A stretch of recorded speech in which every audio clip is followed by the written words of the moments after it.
everybody. My name is Frankie McDonald. You're listening to SimpCast with Chrissie Mayr. I'm Frankie McDonald.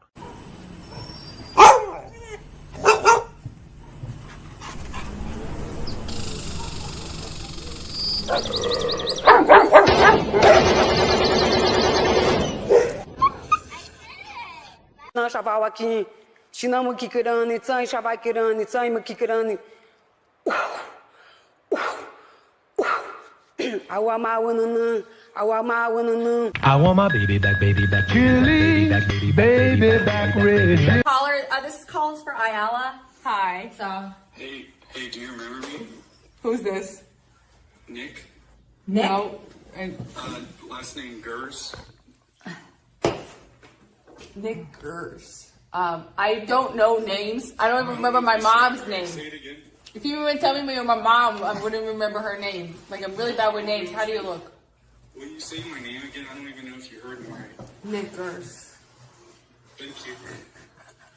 Why? Why do you have to call in like that? Why do you have to call in like that? That's not a good caller. It's a horrible, horrible caller. I'm going to play you a little song. Nick Gers! Oh, Nick. Me Chinese, me play jokes, me put pee-pee in your coat.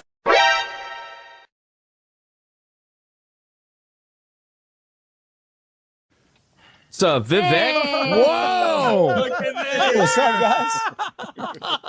I was craving a Slurpee. Can I get my change back correctly? You know, we'll. I feel like a lot of us are conservative in the way that we just want to be able to say the N-word and it not really matter. That's all I want. Come on. Is that so much to ask? Can't I just say the N-word?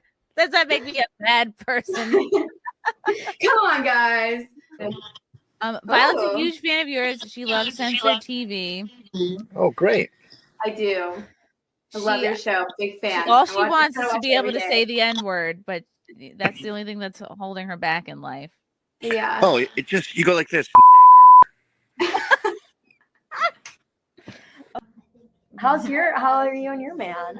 Oh, Bisconti, he's in hospice. I'm teasing. Oh, it's a joke. It was an old man joke. No, there was somebody in the hospital on meeting earlier, so I was like, oh, geez. I'm just kidding. He's fine. Oh my God, we're great.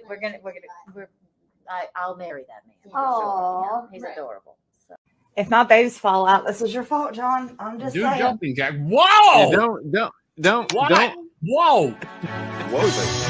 Okay. There. I did it. What, you can take me? I just died in your arms tonight.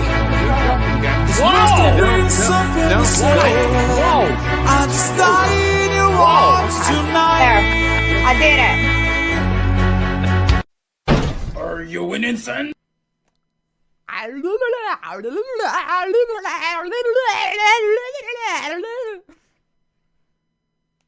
Hi, I'm Ali. I'm an English teacher, a dialect coach, and today I'm going to show you exactly what actors do perfectly and terribly when they try to do a British accent. Let's rate some accents. My kink is British accents. Oh, is that all right? Cheerio, cut! Yeah, right then. Bush eyed cheerio. You're really attracted to this. Oh, bloody hell. I had to look up where she grew up and went to school because I genuinely don't know why she's so good. She's not trying to sound perfect. I'm taking the dog, dumbass. I'm taking the dog. He's just happy to have the attention. He's just happy to have the attention. Got tired of my scheming. It's me. Hi, I'm the baddie. It's me. Our next guest is originally from Danville, Illinois. He enjoys cold beer and hot music. Says that he and his mom don't see eye to eye on his love life. And he claims that his job has cost him several relationships. Please welcome Robert Faggot.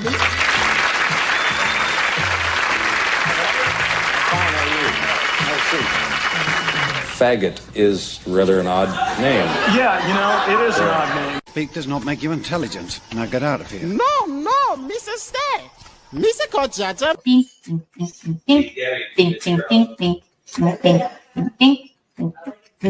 Sunday, Monday, happy day. Tuesday, Wednesday, happy day. Thursday, Friday, happy day. The weekend comes, my cycle hums. Your lip, just kind of get it in there.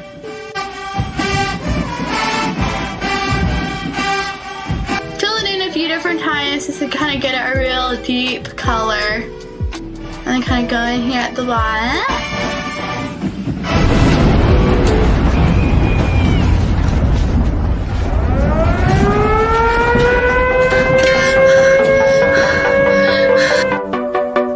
I'm gay. I have relationships with men and sex with men.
Welcome to SimpCast, everybody. Good to see you all. Happy Sunday. Oh my goodness, yesterday was the Ides of March. Tomorrow is, it's St. Patty's Day tomorrow. Happy St. Pat. I should have worn green today. Happy St. Patty's Day, I guess, Eve. Welcome to SimpCast, everybody's favorite Sunday night show. We're going to talk about all the hottest news, culture topics. Some relevant to your life, some irrelevant to your life, with all the best ladies that I was able to scrounge up last minute. Yes, I have some dates to promote. How exciting. I'm going back on the road. Next week, I'll actually be in LA doing a bunch of appearances. I'll be on Sam Tripoli's podcast, Jamie Kennedy's podcast. What else? Another bigger podcast that I will announce maybe in a few days. And then what else am I doing? I'm doing Dick and Vito's show after that. That'll be a hoot. And then March 29th, I'll be in Fort Wayne, Indiana at the Fort Wayne, Indiana Comedy Club. How exciting. Then I'll be in Hartford, Connecticut with Jimmy Dore April 1st. Mount Kisco, New York. I'll be there at Jazz on Main on May 17th, August 8th and 9th. Back on Long Island at the Brokerage Comedy Club. I'm from Long Island, so I better see all you high school people there. And then October 18th, I'll be in Massillon, Ohio at Krackpots Comedy Club. I think that's near Canton. So for tickets, go to my website, chrissiemayr.com. Yes. And if you're wondering, like, Chris, what kind of stand-up? I'm not familiar with stand-ups. I don't see comedy shows. I have a crowd work special on YouTube right now. I have a pregnancy special on YouTube right now if you want to get a flavor of whatever it is I do. Cool. Very cool. I have some of my all-time favorite ladies joining me here tonight. You probably know them. You probably love them. It's Courtney, Brooke, Lila Hart, and Tree of Logic as a black square. Yay! I was trying to upload something, but it wouldn't let me. I promise you. I'm like, she's just celebrating BLM a few years late. Yeah, yeah. I remember. Oh, can you remember that never. bullshit? Like a black square if you support BLM. I mean, that does look like what you're doing, Tree. Huh? It does kind of look like what you're doing. No, it's just because we couldn't get a picture up. But I asked Tree, I'm like, Tree, can you come on? Is Chrissy muted for anyone else? No. We can hear her just fine. Terrible IT sorry. guy. I can bad. hear. How come this person can get their little thing done and I can't get mine? A little avatar? I'm not sure. I wonder if I can put an avatar up for edit name. I can actually edit. I can edit your display name. That's the kind of power I have. Yeah. Whoa. What about my avatar though? I cannot. I wish it was so true. I can't put a picture in for you. Strangely. That's what I'm saying. Like, so crazy. Wow. Okay. Oh well, I'll be a black square, I guess. Black squared up. I was like, Tree, do you want to come? She's like, I've been sick. Yeah. Like a oh no. dog. I brought it on myself. Don't feel sorry for me. I did it to myself. Please don't. I deserve this. Oh, nobody deserves to get sick. I've had a very busy weekend so far. Last night was the first night we actually had an in-person, in-studio podcast. I had Eric Nagel, former operations manager for Compound Media. It's taken a year, but my studio is finally finished enough to have people over for in-person guests, which is really exciting. So I'm excited to eventually get to a place where I can fly people in, get people to come in, have exciting just one-on-one guests where I can reach out and touch someone's knee if I want during the conversation. Just sexually assault your guests. If I'm going to do a Drew Barrymore and just grab their hands in the middle of the conversation. The lamp in the background looks absolutely wonderful. I think it looks so good. Oh my God, thank you. This was from a garage sale down the road. I think I paid $2 for it. And it's like a fun little warm stained glass situation. Where's the filing cabinet? I thought there was a filing cabinet. We've been moving things around. A lot of my fun props have been misplaced, but I'll find them. I missed the filing cabinet already. Oh.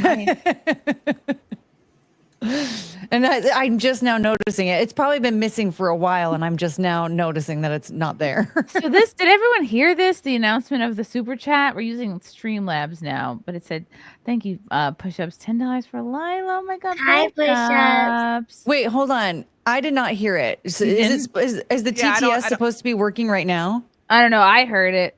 What? Oh, yeah, because you guys couldn't hear it last night, and it kept going off, and I couldn't hear a thing you guys were saying. Oh, I didn't hear anything. What's supposed to happen? But I couldn't hear it. No, it shouldn't work in StreamYards. That's only for the OBS. But you're hearing it because maybe you have OBS open. Oh, let's close that horrible app. Yeah. It might get annoying. Rid of it. So. I don't understand it. I don't like it. That's why I have people smarter than me doing these things. Nicholas Gertrude, just smile at people. Okay, that's good. You deserve that one. Okay, that was a good one. That was a good one. It's Al Green. Wow, that's funny. So anyway, yeah, we had E-Rock here last night. Really, really cool. We were supposed to go live at 8. We went live at 9:15.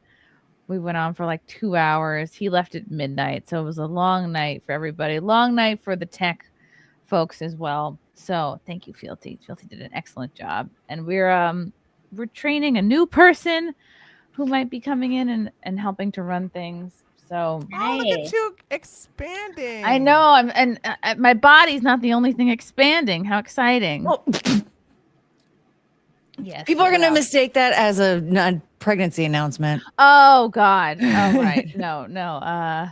Defo not pregnant. But before we went live, Tree was like, "Have your boobs gotten bigger?" And I was like, did. They're huge. Yay!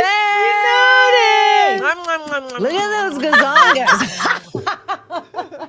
Tree's hungry. I haven't had my boobs in what you call a normal cute person bra. They're all just functional, unattractive bras. They're all they're working, okay? My boobs have been doing overtime for the last 11 They're in months. their work clothes. They're in their work clothes. Exactly. They have a hard union job. And They just come home tired. They want to take their boots off and have a beer, but they can't. They can't drink. Yeah.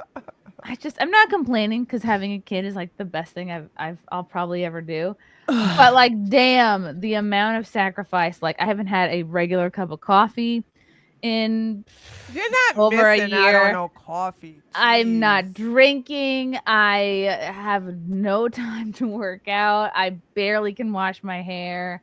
What else? Just all that. Now you can work out with your little bean. That makes it makes it fun for him. You're right. I could just strap him onto me with the carrier and then just do jumping jacks. Well, and you can at the very least just take him on walks, you know. Yeah. That's like better than anything anyway, like going on a walk. True. But I've been hesitant because there's a big like kind of busy road near us, and I've been hesitant to like cross that busy road. Yeah. But I should just do it, because if I don't do it, then the walks are going to be small and kind of pointless. Or maybe I could get one of those like running strollers. I don't know. Something. Or get a standing. Yeah, those are standing too. desk. I don't know, because see, the running strollers are expensive, and he's going to grow out of that. Then Oh, right. Right. What about just like a treadmill desk? Oh, I have though. I have that. Oh, I love it. I've been wanting to get one of those God, for a I while love because I'm turning into a fat pile of garbage. And I'm like, What if you had like a treadmill? Yeah, these and wings then are you about did- to fly me away. Then you did like a treadmill stream where you're walking on the treadmill and you're talking to people. That's a great idea. You'd be like, what's that girl's name that does the sports stats when she's walking? You'd be like her. What's her Chrissy, name? you Taylor have a Matthews or something like that? A fitness stream. A fitness Yes. stream. Get fit with Chrissy, and then you're Okay. like doing the treadmill. Lila coming up in here with some great ideas. You go, girl. And then if it doesn't go well, I just have to change one letter and it'll be get fat with Chrissy. And Yeah, easy. And it'll be a snack stream. How to give up. Yeah. You could be eating cake while you're on the treadmill. Yeah. Yeah. Balance things That's out. what I want to do. Buddy the Wonder Dog, make Courtney a regular already. Oh, thank Aw, you, buddy. Buddy, you're so cute too. KJ Fury, thank you for the super sticker. Dan Vicious? Why aren't you live on Rumble? Because it takes too long to set up. And Hallelujah. I stopped dealing with Rumble because of that bullshit. I like was Rumble. Oh my Rundle. God. Rundle. I What do they call it? I Rundle? love Rumble too, but it's like Rundle. it's too much to go live when I can just click a difficult. button. Okay. They need to hire some H-1B visa interns to get on that shit ASAP. The thing is, okay? I That's- have no you know that's what problem they're with missing. Rumble. I love Rumble. It just the way it usually goes is like I feed the baby for the last time before I hand him off to Frank, and he like puts him to sleep. That's at around like 8:30, and then I run and do my makeup. Then I run and set up all my windows, and I was still 10 minutes late. So to add on top of that another 10 minutes to set up. Yeah, because the you gotta Rumble go get the stream. stream key. It's like you gotta I go get that. Yeah, like it's so stupid the way they have it set up, and I love Rumble. Yeah. I love the Rumble community. You know what I'm saying? I love the owners of it, but they really want to make themselves so different that they're making it a little difficult for people who would love to stream there regularly. It's just not user friendly. No. Like for either side. Like the picture-in-picture option, like I gave up trying to just watch stuff on Rumble because if I wanted to do anything else on my phone, it would work for like 5 minutes and then the stream would just stop. Oh no. So I have to exit out of everything and start back over. I couldn't even just like open the screen back up to have it full screen. Like that's stupid. I'll just go to YouTube and watch something else. Bye. There are other platforms out there that are far more usable than this nonsense. Like how come Maybe Kick they'll- is so much more far advanced than Rumble is? Maybe they'll tweak it. A lot. They need to because Kick is significantly better Way than Rumble. ahead. That's because Kick didn't fix stuff that wasn't broken. You know what I'm saying? They just Because took the Kick same- has.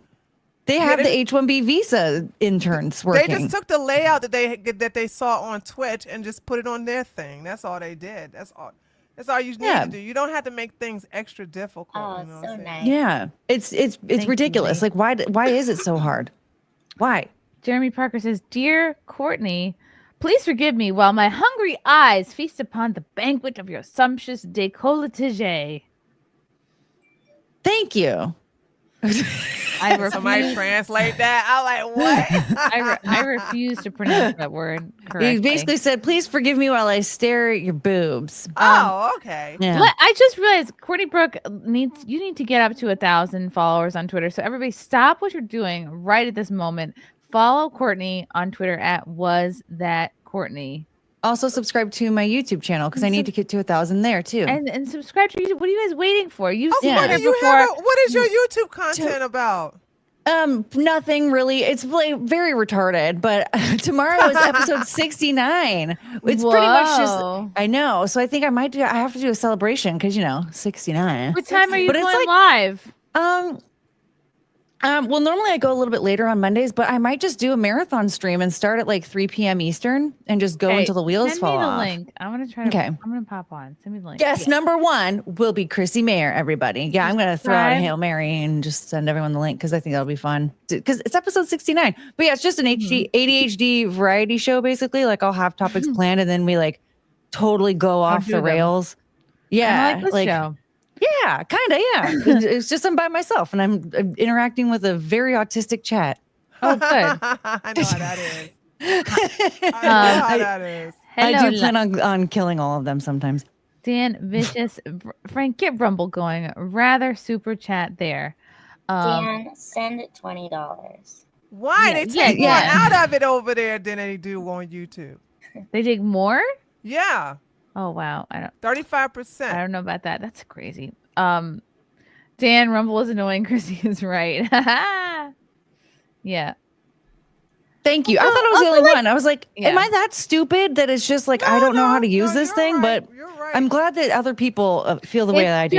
Now I realize it's not a me thing. If it takes 10 more, it's just, yeah, if I was better about, maybe if I set this show up hours and hours in advance, I could. But with my normal routine of like, baby, throw makeup on, get the windows up, go there. I just don't have if I can't do it in a couple clicks, it's gonna be easy to forget. Anyway, hello Lila. I've missed you so much. You've been so busy crushing it on tour with the Micro Maidens. I cannot believe I survived the last tour. Was it done? No, we do tours in segments. So we'll do like a 15 or 14 show run, and then I'll be off for 2 weeks, and then I go for another 14 shows, then I'll be off. But I have 5 weeks off. So I'm so excited. I think this is the longest I'll have off.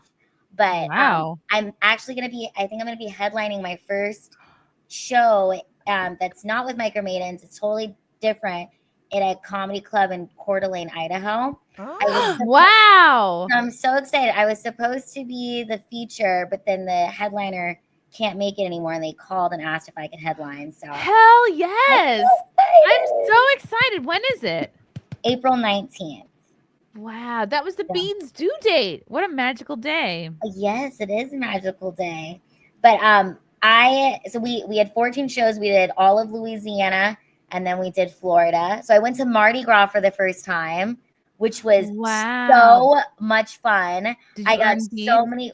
Well, so I was there with the Micro Maidens, and Bridget Powers, aka Bridget the Midget. She's the best. She was flashing everybody so that I could get beads. And it was I want to know, did her parents know she was a midget before they named her Bridget?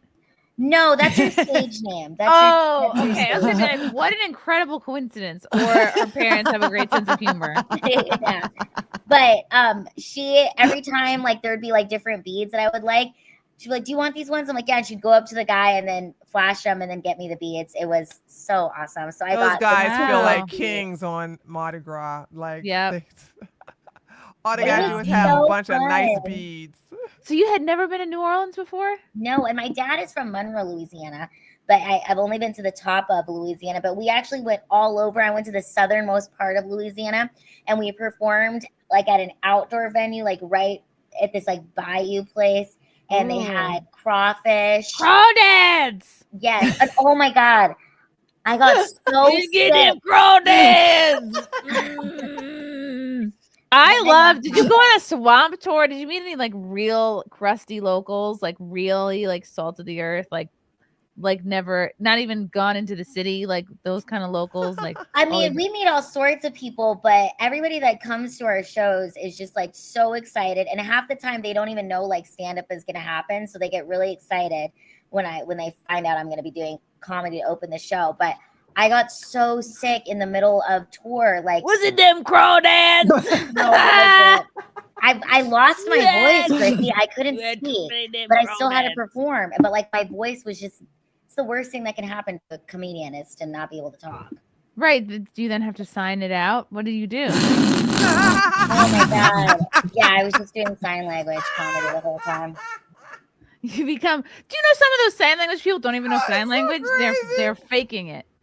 And most people don't even know. And they still make money. That's like probably the smartest thing to do.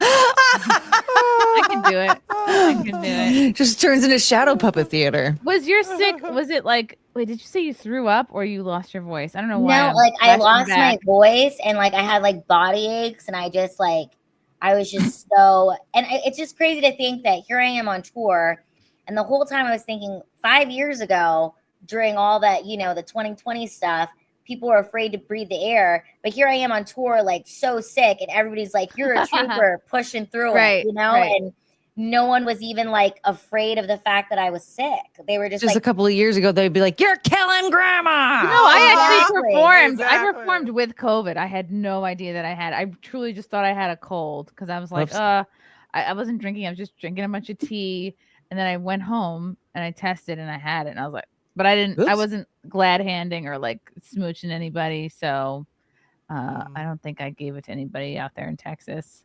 But I gave it to my whole family here in New York. You're welcome for the antibodies. Oh my goodness. Who dropped the gifted memberships? True North. Oh my God. Gifted 10 Chrissie Mayr memberships. Wow. Everybody thanks True North. Thank you, True North. Thank you, True North. That's so sweet. So much better than that fake North. True North. The shows were good though. I feel like I learn a lot because the venues are very difficult to perform at. I mean, it doesn't now. You know what's crazy, Chrissy? I was thinking about this.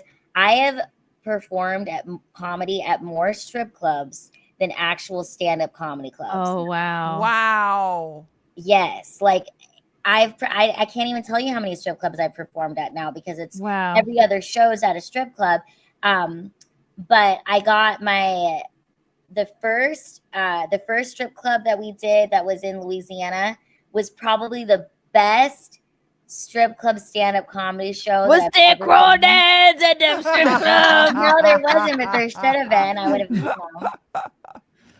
Wow, that sounds like it could be a band like the Crawdads, and it's all dads from Louisiana. Like it's all like Southern dads. Tell the crowd, tell the people watching what makes for a bad stand-up like gig. Like what makes for a bad conditions for a show. Naked people walking around while you're on stage. Because they're always going to be more naked than you are funny, even if they don't look great naked. They're naked tops funny. Lila, do they ask you to get naked too? No. Well, sometimes people will yell like when I'm on stage, like take your clothes off, and I'll have to be like, "Don't worry, that's next." The next performer will be doing that, But I think also like if the lighting's bad, if like where you're standing in comparison to where the audience is, like if there's too much of a gap between you and the audience, that could be horrible. But there was one show that we did at a strip club. The setup was just so perfect that at one point when I was performing, I was like, holy shit, I have everyone's attention. It is completely silent in here. Like you could hear a pin drop. I was like, they are totally in tune. And then as soon as I got off stage, like they loved it. But as soon as I got off stage and I walked around, I'm like, yeah, I'm signing asses for $20. Like 8 people dropped their pants, were like ready to have their ass signed. What? Wow. So when did you start signing asses? I like probably the 3rd tour that I went on. So if you go on lilahart.com/sweetheartcult, you'll see all the different cities I've been to. And I have like all the ass and tits that I've signed. You take they let you take pictures. Oh, of I them? take a picture every time. That's great. And they consent to it. And then I say that you go on my website and find your ass. That's great. So. Are you going to keep that going, like when you go back to comedy clubs or like theaters? Yeah, I will. Okay, that's funny. It's the best ROI too. All I need is a Sharpie, you know. It's worth it. Some of these people probably don't even get their ass touched. So for $20, That's it's so kind of a true. thrill. They're quick to And put their it's ass in also your like, face. I just think it's like totally like rock starry. You know what I mean? I'm like signing tits, signing ass. It's hilarious. It is, and it's cool. And I on my website, I say make you laugh your ass off, and then I'll sign it. Oh, that's great. And it's so much easier than like selling my merch that I used to do, you know, because I'd have to pack all the shirts. Now and the hats. Yeah, now I've just made my signature worth something. And then sometimes people just want me to sign their chest or they just want me to sign their arm, you know, so. Oh, wow. That's great. But yeah, that comedy club was great. So I had probably the best night ever, right? And then the following night, we were at another strip club. But this time, it was different. Like the setup was different. There was 3 different stages. They had strippers dancing on the stage. Like right before I went up, they had the full size strippers walking around as well as full size. Full size. Yes, the full size. Because then we have our little strippers that are walking around. You know, so there was just so much distraction, and I was on such a high from the night before of like having such a killer set. So that this night I was like, oh my God, no one's paying attention. The lighting is awful too. Like they didn't even have like a spotlight. So it was all the same lighting throughout the club, you know? And I remember I was performing and there's 2 guys right in front of me. And at first they're listening to me, but then this beautiful woman just walks by in a thong. And it didn't matter what the hell I was saying. I mean, she was in a thong, and her ass is just like right there. I was looking at it. They were looking at it. I'm like, they're not even listening to me. Wow. So it's probably given you such patience, such a thicker skin. You probably feel like when people are distracted, you know, you don't take it personally now. I will tell you though, after that set, I cried in the parking lot, and I'm like, holy shit! Why? Because it was so good. Because I felt like I had bombed, even though like I feel like for me, I guess it wasn't totally a bomb because people were still laughing, you know. And I record every set that I do, and I always send it to my mom. And my mom was like, no, people were still laughing, like it was still good. And I was like, the fact that I was crying in the parking lot just lets me know I'm like, oh yeah, I like really love stand up because I care this much. You know what I mean? Like, yeah. By the way, Lila, we need content with you and your mom. Oh yeah. I thought you were gonna say we need video of you crying in the parking lot. No. Yeah. Oh my God. I cried in the parking lot. Yes, we want to watch you cry. I called my mom. I had like a meltdown in the fucking green room in front of all the other girls. They saw me cry, and I was like, oh, this is horrible. Like and then it's real. You don't think they're not crying? Like, well, my pants shrunk. I couldn't fit into them, or I don't know what problems they have, but like I couldn't reach the light switch again. You know, like I couldn't get on the stage. It was so funny because the girls, they were trying to be understanding of me, and they're like, sometimes Lila, when we dance, people don't throw money right away. And I'm thinking it's not the same because it's not for, I need people to laugh. They're never throwing money. Like,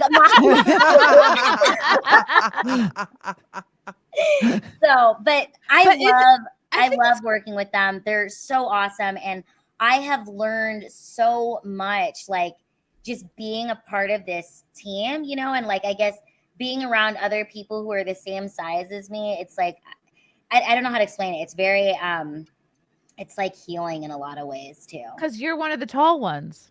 Yeah. It's very strange.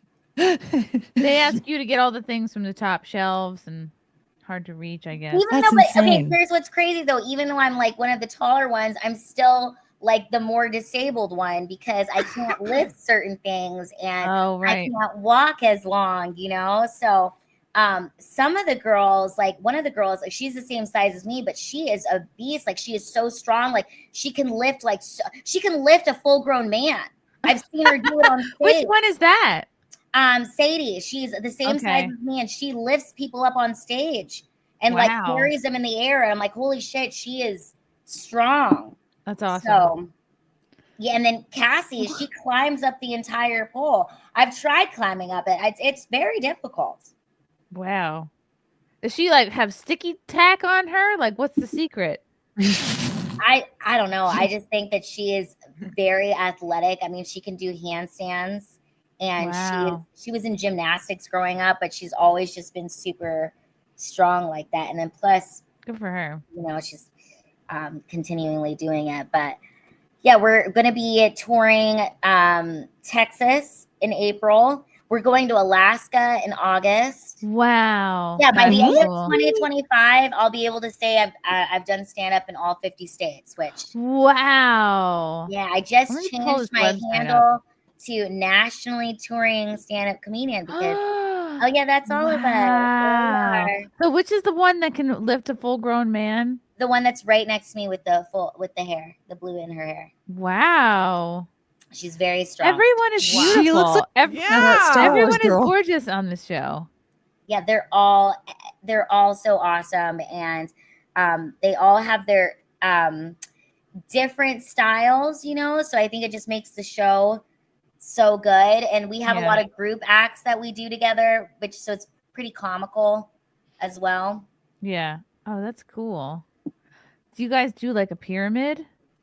Well, we climb up the stripper pole together. We look like a shish kebab. Really? I'm just joking. That's awesome. I was just joking. But yeah, these are how big the shows are. Wow. Holy that's a strip. Hold on. Is there that's nudity a on show, this? not a strip No, club, right? you can see see there's some of the group acts. There's no nudity. But yeah, we get like it's wonderful.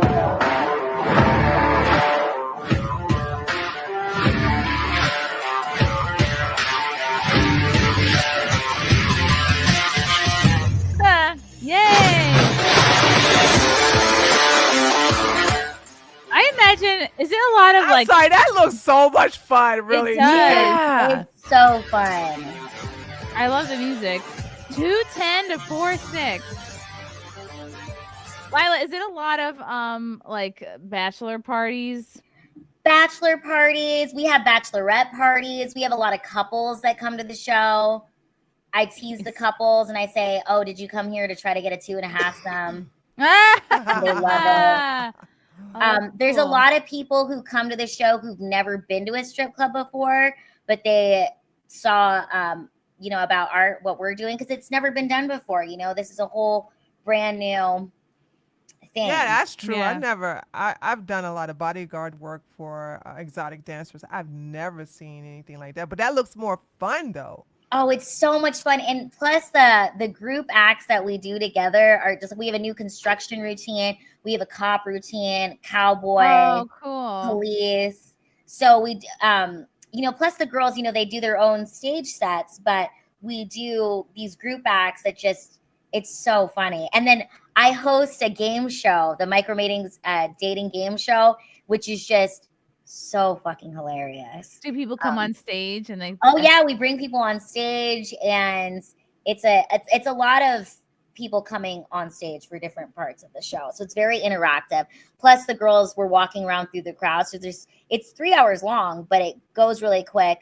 And then we sign posters at the end. We take pictures with everybody who buy the photo packages. So at the end of the night, we'll probably take a picture with like 100 people. Wow. Have to sit there and pose for it. It's a lot. And then after that, we sign everybody's poster.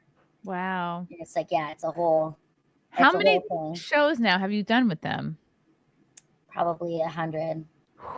Wow. That's awesome. I just did 14 this last tour, and the tour before that was 10. And that's just this year. Damn. So, and then if Wow. you saw on the website, you know, it showed the map of the United States and all the different colors. Those are the places that we're going to this year.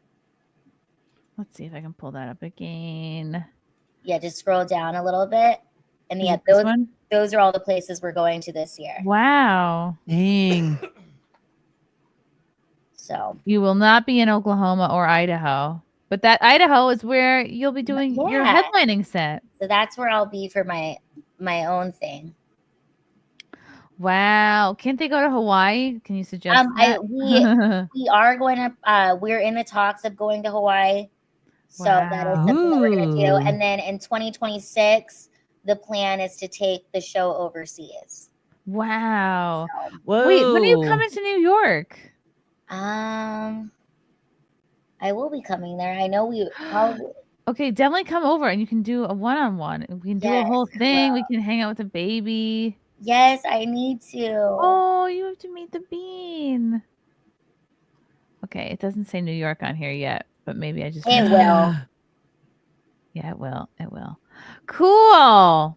Micromaidens.com, everybody. See them. See Lila while you can. Yes. It's gonna blow up and you'll be like, damn, I regret not seeing her on a stripper pole doing jokes. That's so funny. Wow. We're doing a venue in Oklahoma in April that I think is going to be like 1,000 people. Whoa. So, I mean, and it's, you know, it's really interesting because sometimes they'll have me perform, like I open the whole show. So, and I'm performing before the show even starts. So sometimes I'm performing while they're still letting people in and they're still seating people, you know. So the show is not set up for my stand-up success. You know what I mean? But I make it. It is actually set up totally not for me to be successul, but you know, I make it work. And it's like I say it's like running with ankle weights because anytime now that I perform at a comedy club, it's just so easy. Yeah. Exactly. I started collecting all our room keys from every night. Oh. I'm gonna like make something with it, but I've got like 14. Wow. Just from this last tour. Because every night it's a different hotel room.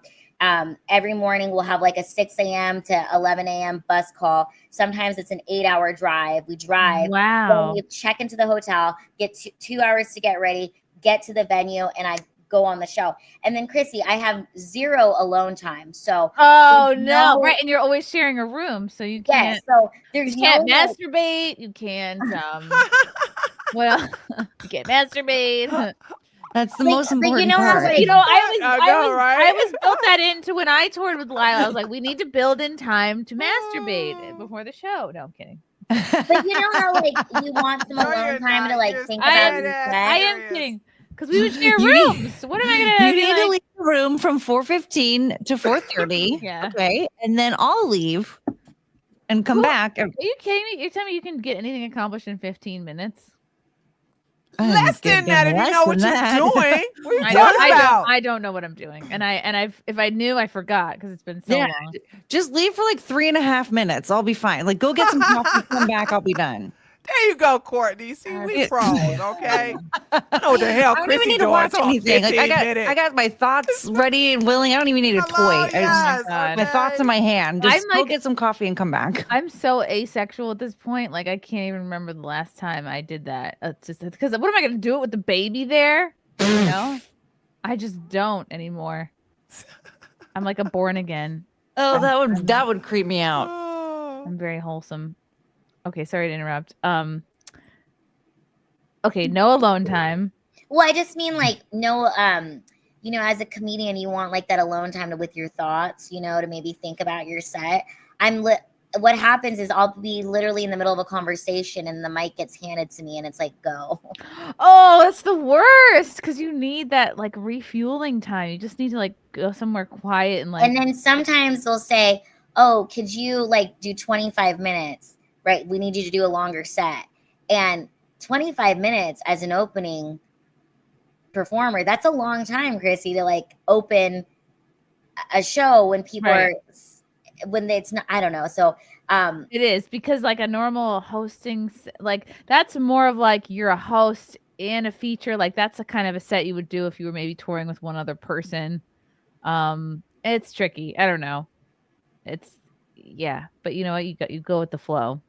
Yeah, but I've just learned a lot, and I feel like every set I get more comfortable, and it's like comedy boot camp. That's how I feel.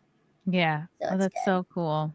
And it's fun, and it's great, and it's always a packed audience. I mean, there's always a lot of people, so wow, it's really good. That's so cool. Hi, Tree. We're still in intros, by the way. 46 minutes in. Hi, Tree. How are you? I'm okay. What's new? I live a boring life. I'm not going to lie to you guys. You guys live an exciting life. I am like, you remember that old commercial, the Dunkin' Donuts, where the old man gets up time to make the donuts? That's my life. I didn't know. I'm not making donuts. That sounds pretty exciting. I want to make some donuts. You don't remember that commercial? I remember it. I'm about to say, I know you remember that commercial. Yeah, I just basically like, Twitter is a time thief, and once I had like unplugged from it for a while, it was a wonderful experience to just like live life, like touching grass and being out. What's that like? Other people. It's wonderful. It's a wonderful life. It's so wonderful. And don't get me wrong, I love, Twitter feeds my need to be a bitch, and so I enjoy that. So I do go on there to do that every now and then. But other than that, like, I don't really like hang on Twitter that much like I used to, because it kind of like get out of hand. I do like the time I separated was when everybody was talking about Trump allowed the Tkts to come to get out of jail, and I'm like, I know that's a lie, and I didn't even try to go and fact check it because I just knew it was a lie. What about the Tkts of what?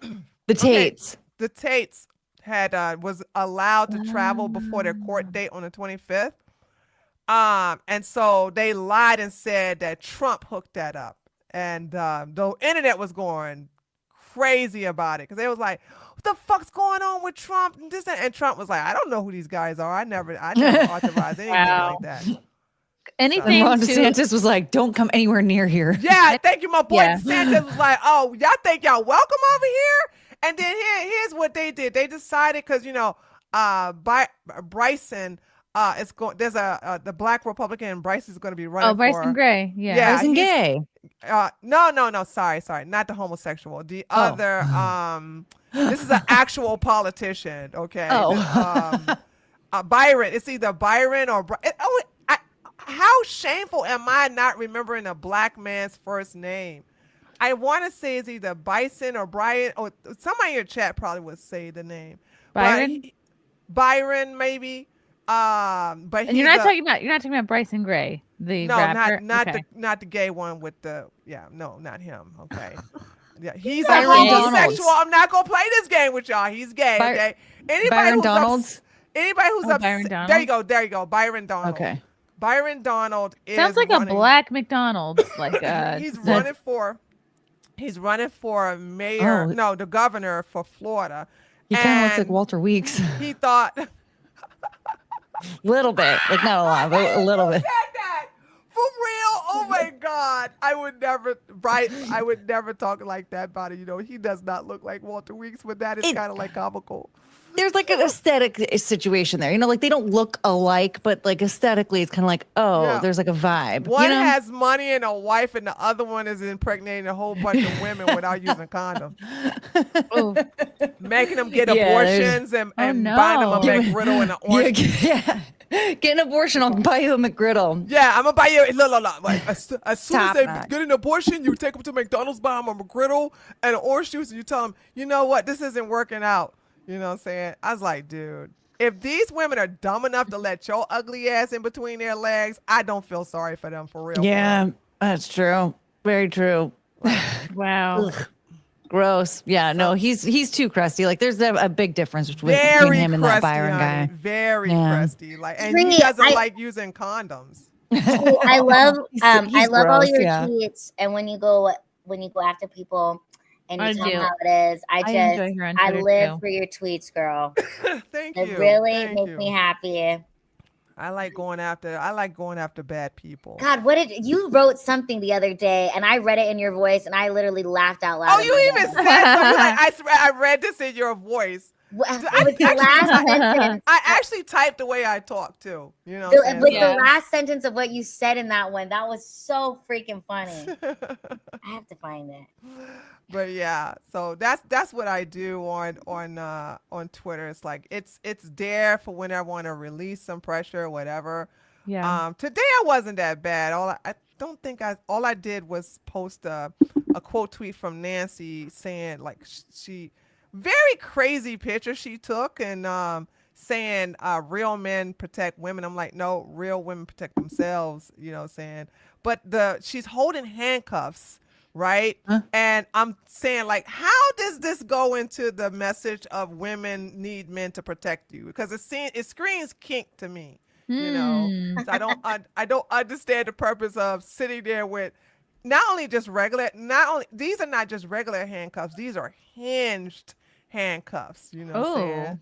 So Yeah, she's a weird one. I can't read her sometimes because I was like, that was a tone deaf type of picture to sit up here and talk about, you know, men should protect women. And I'm like, you just hold it up, you know. She got a Bible on top of a safe, and then on her she's dangling hinge handcuffs on the right with a very sexy red dress. And I'm like, oh God. I'm not even gonna go after her. I'm just gonna say, hey, don't this is not the right message to have for women. Yeah. Yeah, that's weird. My microphone. Like that's not how a man protects me if he's going to. Hello. I don't think Weird. I need handcuffs. Yeah, I feel like that's gonna be the opposite. Oh, thank you, True North, for the not 10, not 20, but 30 more gifted memberships. Wow. True North. True North out here making it rain memberships. Appreciate you. I don't even know if you're a man or a woman, or maybe you're a dog with a hat. But It's a dog that knows how to use the computer. Yeah, he just keeps stepping on it and gets more memberships. It's a cute dog, though. By accident. He's Casey Anthony, very cute. I didn't get the link. Oh, is that funny? Hi, Casey Anthony. I started writing a TV show about Casey Anthony the other night. Maybe she saw. Did you catch the stream? Sorry. That's funny. Yeah, I found out that there was supposed to be a reality TV show with her and O.J. Simpson. Oh God. Like 8 years ago, there was supposed to be one, and I was like, "This is insane! Why am I just hearing about this?" And as I was going on and on about it, I accidentally said, "Yeah, so Casey and Anthony and O.J. Simpson were gonna have a baby," and that just turned into like, I need to write a TV show about them having a baby together. And it's actually so far. At one point, she's trying to get Chris Watts and Scott Peterson, but they turn her down. Oh yeah, it's amazing. Keep an eye out. Thank you, Purple Panther, for the 5. I love SimpCast, especially when Courtney is on. Sometimes men just like hearing girl talk. Thanks, Chrissy. Wow, you do? Thanks. Wow. Let's talk about astrology. Tampon. Let's get our tampons out. Yeah, astrology and our periods. And we're gonna make you regret that. IUDs. I want to talk about Bill Burr. I meant to What's your favorite birth control method? I meant to talk about the wokeification of Bill Burr when I had E-Rock on yesterday. But Bill Burr has been increasingly insufferable. He's been this way though. Why is everybody just now noticing though? He has. It's become like more and more so over the years. I think once he got married, it was downhill from there. Once he got married, but I also think he's trying to. Once he got onto The Mandalorian, like once he got a taste of that sweet Disney money, I think he's just been sucking up. He was on The Mandalorian? Wow. Yes, he was a I don't know, like warrior number 3 or something. He had a small role, but I think he wants to suckle at that sweet Hollywood teat and appease the leftist overlords. And I just feel like his talking points are so textbook. He's definitely lost his. Well, I'm gonna play this let's see what you guys Like think. most people, I had to. I got This is Bill Burr on Jimmy Kimmel recently. lucky, the winds moved, but the fire was coming and all that stuff. So I feel lucky. Are you guys back in? And I think everybody did a great job. This was so out of touch, so crazy. Everyone did a great job with the fires. Sure. What the Flashback. When did you get the notification for an evacuation? We never did. Ah. Over here, never got the evacuation notice. Even when we got here, it was not there. And have you seen any fire crews here? I see an engine company down there. Yeah, we see them going up and down the street, but not helping us. End of flashback. And I think everybody did a great job. Dude, he is so clueless. Oh, He my wouldn't be God. saying that if his house got Not burnt everyone down. can be. Yeah. Let's see. Let me go to the actual clip of him. I thought that's what that was. Let's see. Breakfast Club. Oh, that's his wife. His feminist wife. That's important for you to say. Yeah, she runs the show. You can tell. Yeah. She pegs his ass good. So Pegs his ass. Let's be clear. Let's be clear who's the dominant in that relationship, okay? I don't think I've ever had my ass picked by Frank. Not even You once. don't need it, Chrissy. You have a vagina, okay? Oh, he hasn't picked that either. No, he made it. The winds moved, but the fire was coming and all that stuff. So I feel lucky. Are you guys back in? And I think everybody did a great job. Looked up. He looked Yeah, up I'm for like an applause break. The internet, Yeah, right. I know. It's right. Oh my God! All of these fire experts. Why didn't you just fly a helicopter into the ocean and then just? I don't know, because there was 100 knot winds. You want to do that? You want to do that at night? You lunatic. The experts who are trained to do that can. Yeah.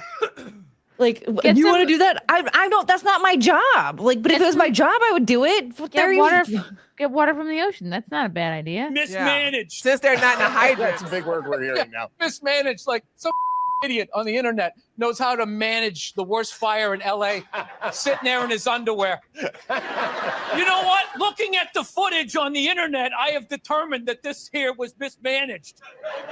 Well, you know about helicopters because I remember, and it's interesting now thinking about it because you said that. About it. I know about the one that I fly. Other than that, I don't know anything about it. You know But something. if you're on the about- internet, you know everything. I hope Sorry. you know about it Yeah. because you said that you got your He pilot's just license. looks like Dr. Evil sitting there with his He's bald so head not funny. Oh, and his God, he's so insufferable. suit and the way he has his hands on the armrest. It's like he's lost touch with the everyman. In case like all hell broke loose in LA, you could get out of LA, and at any moment, did you think I'm going to make a run for that helicopter? Well, the error in my thought was I didn't realize how expensive helicopters were. So all I have is a two-seater, and I didn't want to have to make Sophie's choice with my family. So, we all piled into the SUV like everybody else. But no, man, these guys were out there clearing the trees, getting the wires back up and everything. It was like the perfect awful thing that could have happened, and it did. And I love how all the chatter out there is about bands of illegal immigrants and homeless people lighting fires. They light fires every day. They're living outside. They're cold. But yeah, people are legitimately starting these fires all over. So that's not anything to kind of downplay. Yeah. Like, why is he acting like this is nothing? But does that give them the right to burn your fucking house down then, dude? Yeah. Like, okay, it was their fault. They didn't clean away the brush. They emptied the reservoir somehow.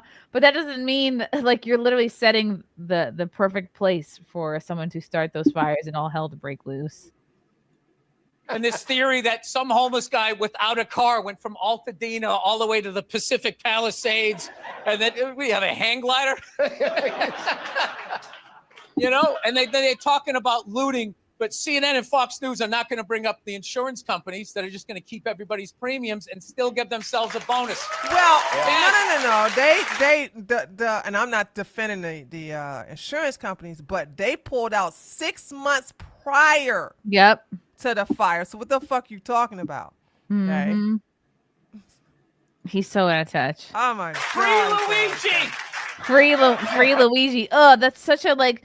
Oh, I want everybody who's like simping for Luigi to be fans of me too. It's like he shot a CEO of a healthcare insurance company, not a fire insurance he's company. a Those are murderer. very different things. Yeah, since when do we champion murder? Because the murderer looks good. He's gay, by the way. He doesn't want you ladies. I just want you to And he looks understand like a it, right? lesbian.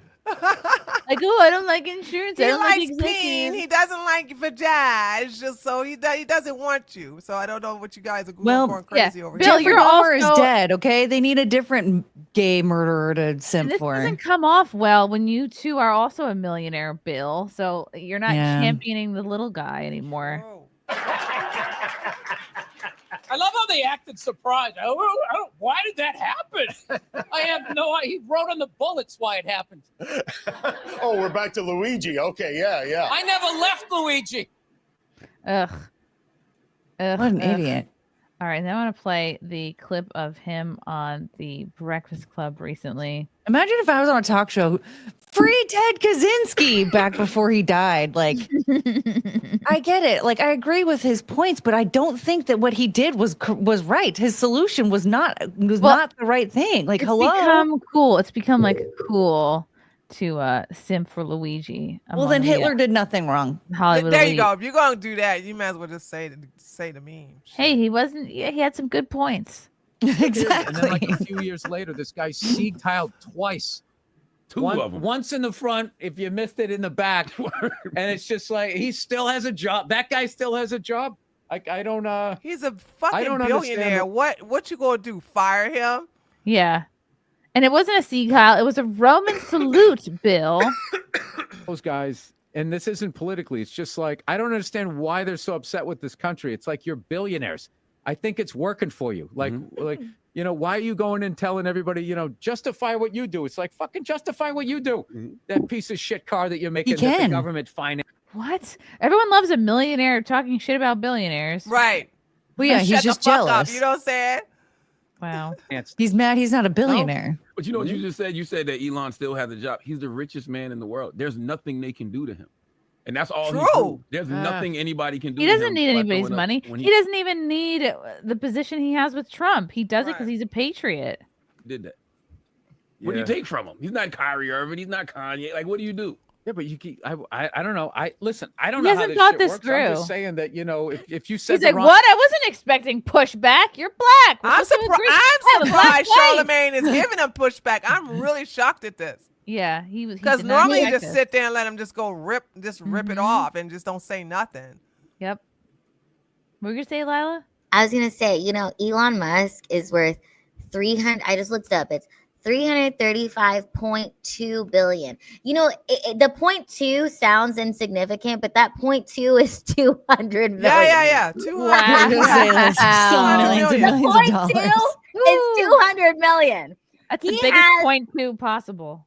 Oh my God, he's not just a billionaire. He's a 300 times. He's going to be a First trillionaire. trillionaire. Yeah, he's going to be the first trillionaire in the world. But I will Jeez. say, I think he's a weird ass dude. Yeah. What? You He's got to be a weird quirky. ass to do what he does.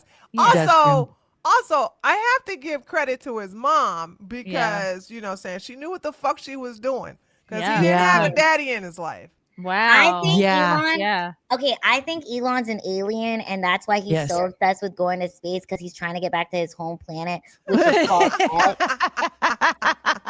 What about his mom? Is his mom an alien too, Lila? Well, I think she She- was more like Mary, and some other alien dropped him off to her, was like raised this offspring thing, and then he grew Yeah. up, and he was like, She I gotta get zapped back him to my here home. from another planet.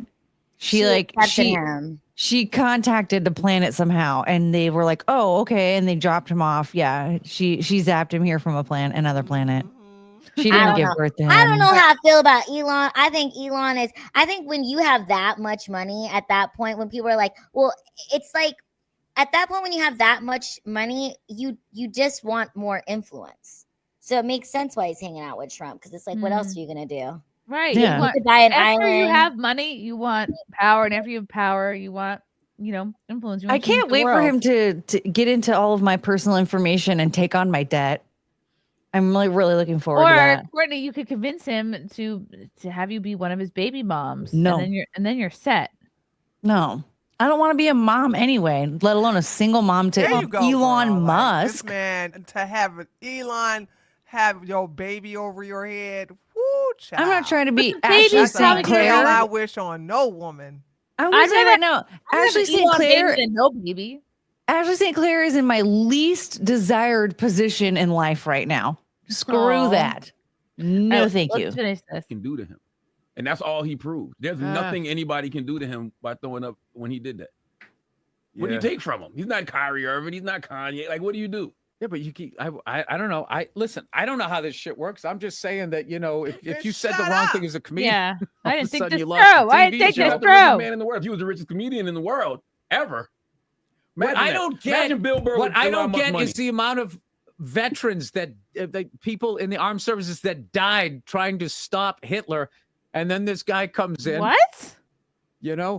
And does that. He's like, I can do this with half a thought. I haven't thought this through. I have an idea of a thought, and he's just dumber than I realized. While being an immigrant too, which is kind of the whole thing. Just none of it like tracks. Yeah, but he's legally an immigrant. They don't understand what legal versus illegal is. It's a difference. Look at even how Charlemagne is looking at him. He's just like, you haven't thought any of this shit out. You're dumb as fuck, Bill Burr.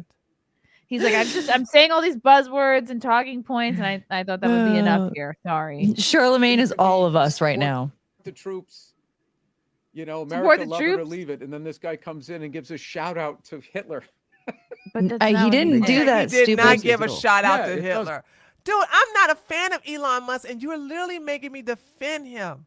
Yeah, stop with that. My Like, God. So, I don't know, but then somehow that gets like politicized. I'm not trashing Republicans. All Republicans did not Sieg Heil. That guy did. And I was just amazed that all liberals had was one day of outrage. And they're like, all right, I guess that didn't work. And then we just kind of move on. Because they realize they can't do Oh, anything yeah. to him. Like, what do you do? I would love for the liberals to have just one day of outrage about anything. That's impossible. and then just move on. They have not moved on. It's been how that's long? The one thing they don't do is move on. But the thing about it is they're not in power, so nobody gives a fuck. Right. You know what I'm saying? Like, Poopy Pants Joe Biden is not the president anymore. So they're outraged. Also, the Democrats don't control Congress. They don't control the House or the Senate. So they can sit up here and be outraged all they want to. We don't give a shit. We're just ignoring them now. Yeah. Oh, Poopy Pants Joe Biden. I kind of have miss him. One more clip of Bill Burr. Bill Burr. Ugh, it is fun to make fun of him. Bald. He's bald. Have you seen this saggy skin next to his ears, like that indicate like it looks bad? Like he's wearing like a fake face or something. Yeah, it's really bad. Oh, this is Trump's wife, the classiest woman ever, flipping off Trump at the UFC fight. Oh, look at this. That's the feminist wife right there. Yeah. Yeah. I like that Ball with the Ball is playing while Kid Rock is walking by. Yeah. Wow. She looks like so trashy doing that. Class out the ass, baby. I don't Well, care. I mean, It's obviously just not what you she's do. Trashy. She's married to him, and he married her. So Yick. Not good. Let's see. Oh, we have one more Bill Burr video of Bill Burr being Bill Burr. Yikes. Oh, I just didn't know. I just thought I would go along with it because I'm just saying what I need to say. Wow, you do a really good impression of him. Work on it. Oh God! Oh yeah! I have a black wife, so I just didn't think I had to flesh this out. We need to send Chrissy a chat. Somebody send Chrissy a bald cap. And some like beard makeup stuff so she can create a beard on her face. I do have a black turtleneck. Oh, just thought because I was a ginger, I could do a Bill Burr impression. I just thought I'd just yell, and don't even think anything through. And I have a black wife. Treat, maybe Treat could be my black wife. I'll be your black wife. And I'll then be I your can ingratiate myself into Hollywood. Elon! How come no one can fire Elon? Why can't we just fire him and send him back to this country, huh? Is it what? What an absolute card. What an absolute retard he is. Bill Burr responds to the backlash after his wife was seen flipping off Trump at the UFC fight. I think I made. Oh, see, we're sitting in the front row. I just think I was looking at. If Dana White was about that business, he would have banned that bitch from ever attending any of the fights again. But he ain't about it. I just thought it was. I thought it was like 2019 and we could still do that. And everybody like, good job. You flipped off the president. Big boy stuff, but don't come back and start crying. Bill Burr here on the Rich Eisen Show. I love That's like those Trump guys. They're always going like, you snowflakes, F your feelings and all of that. And then you make fun of Trump. They're like, oh my God, it's so disrespectful. Wow. Can we talk about how much weight he has gained since this clip? Yeah, wow. He's puffing up. It's like you're saying F Joe Biden. It's like you can't have it both ways. So that's my thing as a Pats fan, okay? Yeah. It's just like if you're doing it too, quit your crying. Quit your crying. I mean, you know. Wait a minute. Who? First of all, name an event where somebody was close enough to sit near Poopy Pants Joe Biden and give him the bird. Where did that happen? Yeah. That never happened. Yeah, I mean, that whole Let's Go Brandon thing happened not in his presence. Right. Like, he wasn't there. Like, anytime that kind of stuff might happen, he's not sitting right there. Right. That's the difference here. Like, I don't think anybody on our side ever disrespected Joe Biden his face. No. Yeah, he did it himself by falling up the stairs. Facts. And Trump, Biden wouldn't even be that close to, I think, like regular people. He wouldn't even go to a UFC event like that. Right. Let's see what else he's gonna say. How's your wife's hands doing these days? Oh, they're fantastic. I love my wife. You know where you stand with her. Okay, the guy walked in the arena. Everybody cheered. She gave him the finger. Nobody got arrested. That's why this country's great. Everybody expressed themselves. Can we all be adults? I mean, I don't know about you, but I came there to go to the fights. I didn't know I was going to the Republican Why did you bring National her with you, Convention. though? She is not a fight person. Exactly. Why did you bring her with you? Yeah. Just could have left her home. Yeah. And still left her home. And she could have just given the finger to the TV.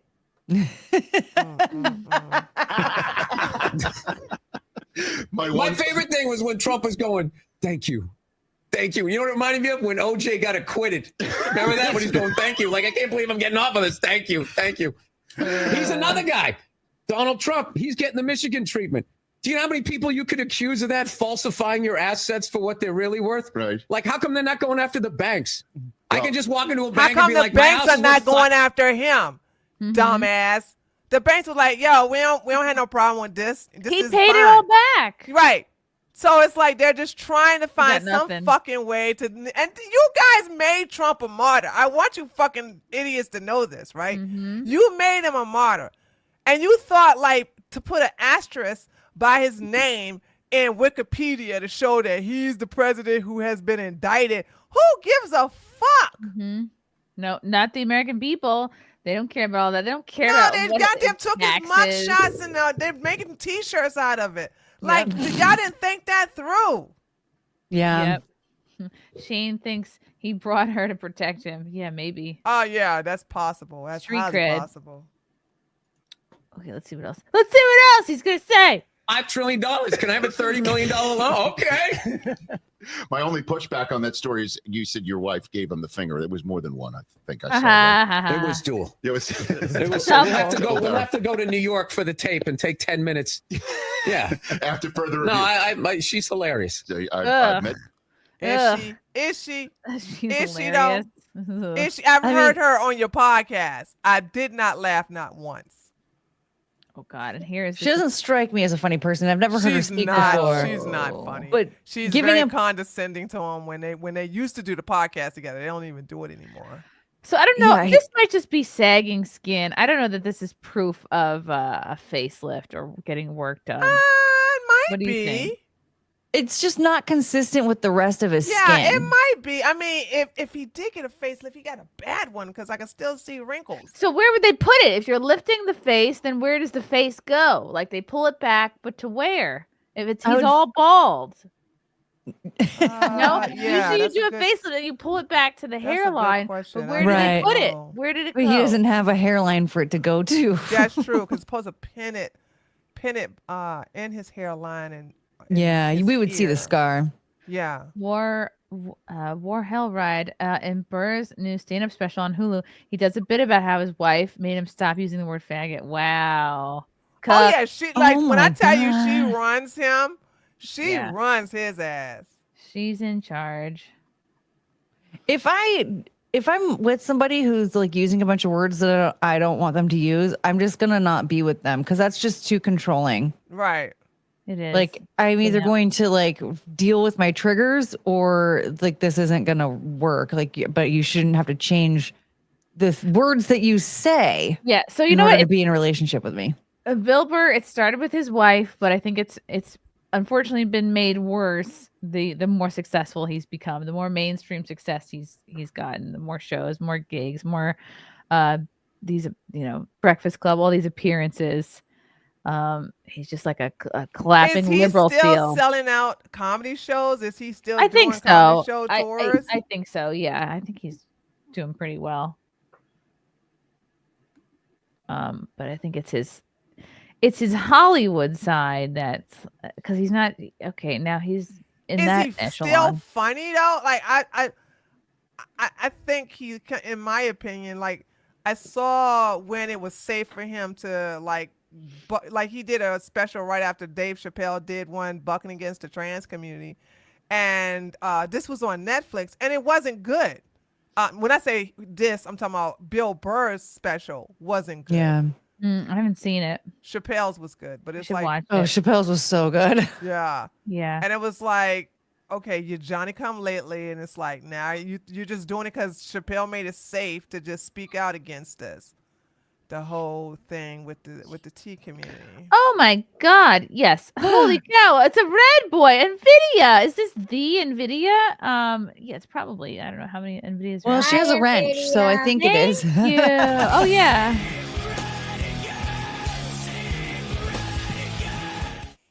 Wow, Nvidia, long time no see for the candle and/or baby funds. Thank you, Nvidia. How have you been? How have you been? Oh my God, I missed you. Like even if you hadn't sent that, it's been a long time. Thank you. Also, my God, a red boy from Derek C. Holy, good God. Let me get that pinky boy sound. Reparations for me. Reparations for Tree. Tree doesn't need no reparations. I don't need no sticker reparations. Listen, we haven't heard a deserves single it. chirp come from her all night tonight. You, She's you doing never fine. will either. How about that dad going, oh my God. And I even had to say something about this on my channel. How about that girl who popped that other black girl in the back of the head, and then they start interviewing her, and you hear a fucking chirp in the goddamn background. Oh, yeah. Oh my God. We watched that on my channel the other night. I found out there were four. There were four smoke alarms. No. You could hear them all. Come Yeah, because on, you could four? tell that there were like different. They were chirping at like different times, and you could hear how faint each one would get. At first, I thought it was just two, but then as I was like catching them, I'm So like, it was wait, 4 of them? there are 4 of them. Because I was trying to count every single chirp that I heard every time that I heard a go. I was saying, black folks, can y'all like stop this stereotype being real? Like, holy shit, how y'all not listen to that? How do y'all not hear that? Rumor has it they think that means that they're working. Wow. Oh, by the way, we just looked up Bill Burr's touring schedule. Lila, I think you should be pleased to know you have like 1,000 times more gigs than Bill Burr. He'll be at See? he has one New York City show, the Patrice Benefit, and then oh, that's a given. Abu Dhabi and then Milan. I mean, I'm not going to those places. But Abu Dhabi? Oh, Milan is sold out. You can't see me in early. It's too late. There's no more tickets.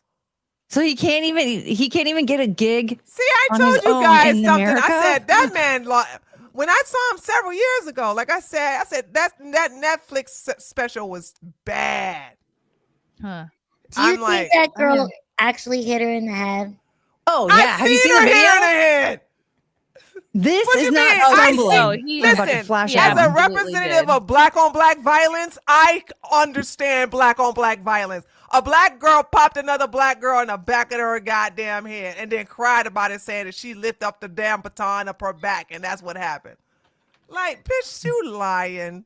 I'm gonna find it. And then I just want y'all to understand that if the woman, the girl who hit was white, and the other girl was this chick who lied about, hitting her, they would be up in the goddamn streets talking about some Black Lives Matter, blah, blah, blah. They'd be fucking rioting right now. Hate crime. Yeah, let's watch watch it. it. Wait, you haven't seen this, Lila? For real? I really want to dissect it. Everybody has feelings. So you're physically hurt, but you're not thinking of my mental, right? They're going off of one angle. A couple times hitting her my baton. Got stuck behind her back like this and it rolled up her back. I lost my balance, and when I pumped my arms again, she got hit. I know my intentions, and I would never hit somebody on purpose. They're assuming my character, calling me ghetto, racist slurs. You are ghetto. Death threats, all of this. By the way, because this of a racial 9-second slur shit video. is bullshit. This is the thing that pisses me off about black folks, right? Everybody that's in play here is black. Who the fuck's going to call you a racial slur? Yeah, it doesn't make sense. That doesn't make sense. And So she's she's just trying to smiling play through the this. goddamn. She's trying to play the motherfucking victim. guilt, victim card, and then you got to bring Whitey in here some kind of way. You got to bring Whitey. Like, they just call me racial slurs. Who the fuck's calling you racial slurs Right. when everybody in this play is black? Yeah, And I love that Everybody. she's saying one angle, and there are multiple videos And from every all angle you sorts of see her angles. just take that and pow Yeah, right there in she the back of proud her it. fucking head. She said There's- she was tripping. No, she. There's no way. There's no way this isn't any kind of accident. She was pissed that she beat her coming around the corner. Mm-hmm.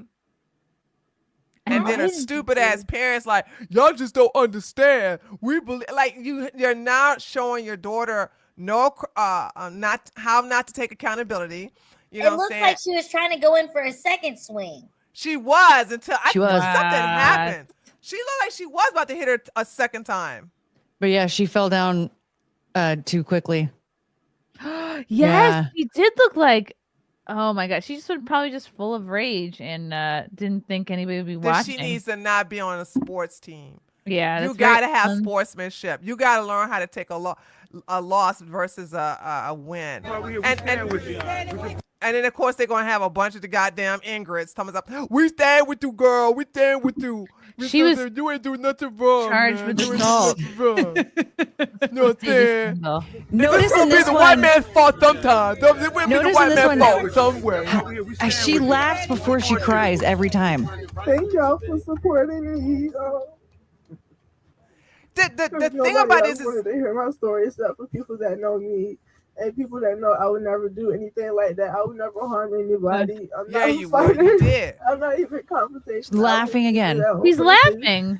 And I Yeah. thank y'all for believing in me, and I love y'all. Yeah, She she knows. laughs. She's upset that she got caught. She's upset Yeah, that's about all that is. what's going to happen to her career. She's probably going to lose whatever scholarship There's she had for college. what college would give her a scholarship? I want to now. hear from the girl who got hit in the head. We don't know if she can There's talk. an interview. No. She did do an interview. Did she? Oh. The I one that didn't got even know. hit in the head. Yeah, she did do an interview. You just have to go find What's out. her name? I The one- don't know. Type in girl who got hit in the head. The batonee. Yeah, she was talking about how like nobody apologized to her, how and she sit there with her parents too. It's so crazy too, because in that bird chirping video, the bird ceiling video interview, where she at one point the girl was like, she said I never apologized to her, and so I found she her. didn't though. She goes, I found her on Instagram and I added her and I was checking to I see if she was remember going to add me back. And then she blocked me. So I didn't even have a chance to apologize. I was like, girl, you think that you could just apologize through Instagram? You kidding me? That's what she Why said. didn't she publicly Oh my apologize God. on the news? Right. Well, she flubbed a bit when she was talking because she was saying something and then was like, I hit her. And then she, Right. Well, Oh, I she mean, got she hit. got hit. He changed it to she got hit. yeah. So she already, like, if she apologizes publicly, that's going to look bad because the parents of the girl that got the concussion are filing a lawsuit against them. Good. So Good. they'll be able to use that stuff against her if she says they it. will get money too. They will get money too. Because I don't even know if this woman is going to be smart enough to go ahead and do a plea deal. She might just go ahead and say, I'm going to plead innocent, and then waste all that resources on jury duty and everything like that with the court system. Yeah. Knowing she's going to be found guilty. Lock her up. Oh, this is the girl. Yeah, she's that little. got She's hit. she's cute too. She has a little tiny little face and everything like that. I'm like, I feel so sorry for her. She does have a tiny face. Okay, let's hear from Kayleen. Look at her. Tucker. I think this is her. She looks like she's 12. She does. I didn't know what happened. I just I got hit in the head and I just fell off the track. The 16-year-old diagnosed with a concussion. The family says neither the athlete who struck Kaylin nor the other two coaches checked on Kaylin or reached out afterwards. They're assuming my character, calling me ghetto, racist slurs. The whole section just gassed. We had family come from out of town. Her godparents were here from Myrtle Beach and things, and everybody just gasped because they couldn't believe it. And then when I just saw her go down, all I could do was just run out of the bleachers. I know my intentions, and I would never hit somebody on purpose. Anybody from the opposition apologize, make any sort of checks on you, anything like that? No, not at the time. No one came on checked on me or anything. Guys, we gotta talk about an unfortunate incident between these two black girls. Horrible. She looks like a little baby. She does.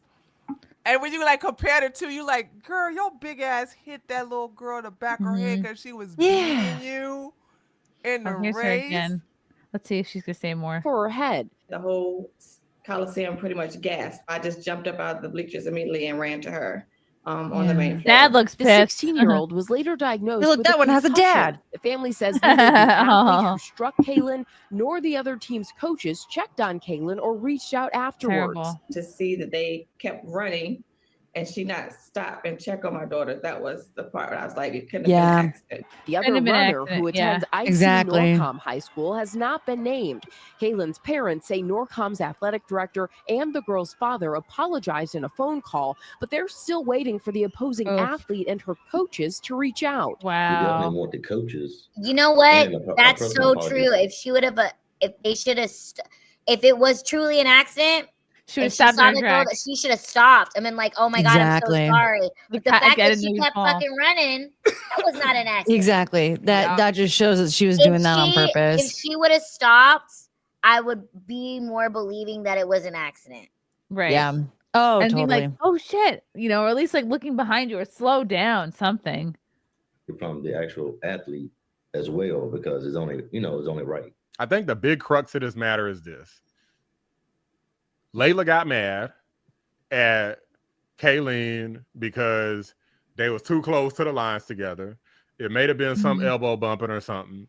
And There was then no elbow bump, and it doesn't matter if they were too close together, okay? That's the nature of it. These people are trained how to handle a baton. They're trained how to run in Yep. their own lane. Stop making excuses for this. Just stop with the black excellence. Oh my goddamn God. Like, the bitch sit there and hit him in the back of the head. That's all that shit is. Stop with black excellence. Fuck. when Kayleen passed her up, she was like, "Oh hell no! You're not about to pass me up after you doing all this bumping and running all close to my side." So she took and wound up. Yeah, She was like, she went. Yeah, that's what she did. She just Yeah. hit her in the back of the head because she's a sore loser. Yeah. Wow. Man. Junior, if you can't use the baton as a weapon, then why have the race at all? Not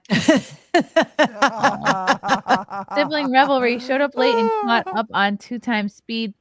Thank you for the yellow boy. Micro Maidens is a phenomenal show, and Lila is the best part. If it's in your area, make sure you go.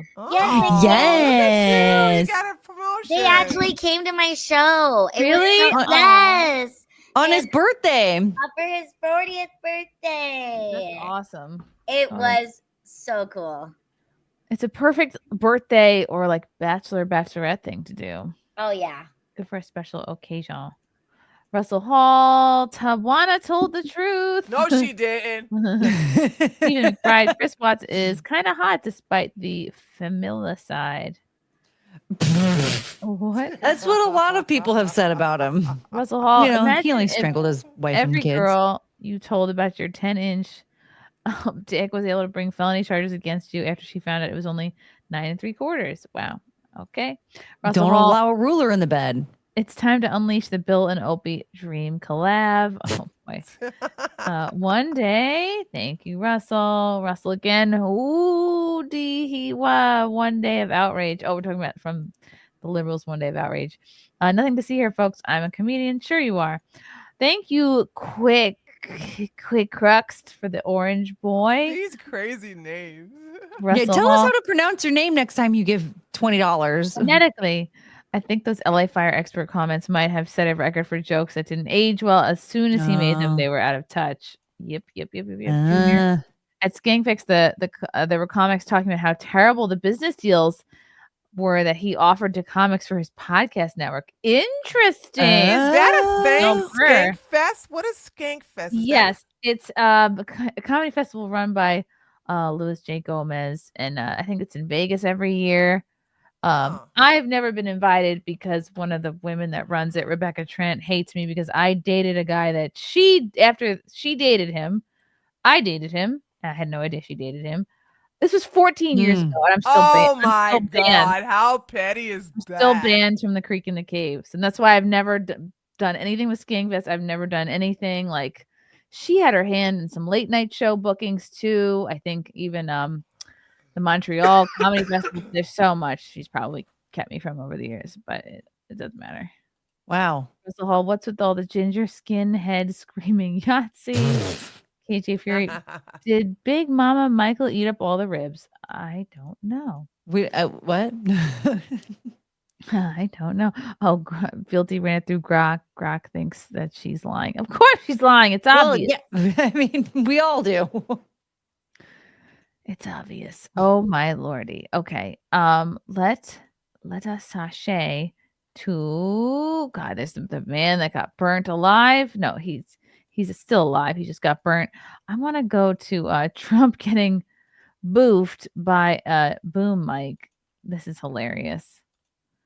Some woman that was carrying a boom mic. Isn't this woman like she's middle age? You could barely like hold anything.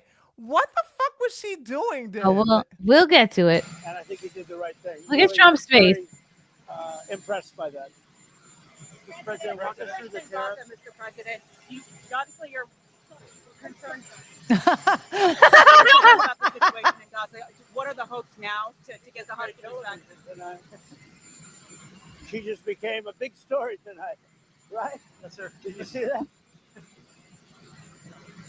What? What? All right, let's watch it again. Really, I'm very impressed by that.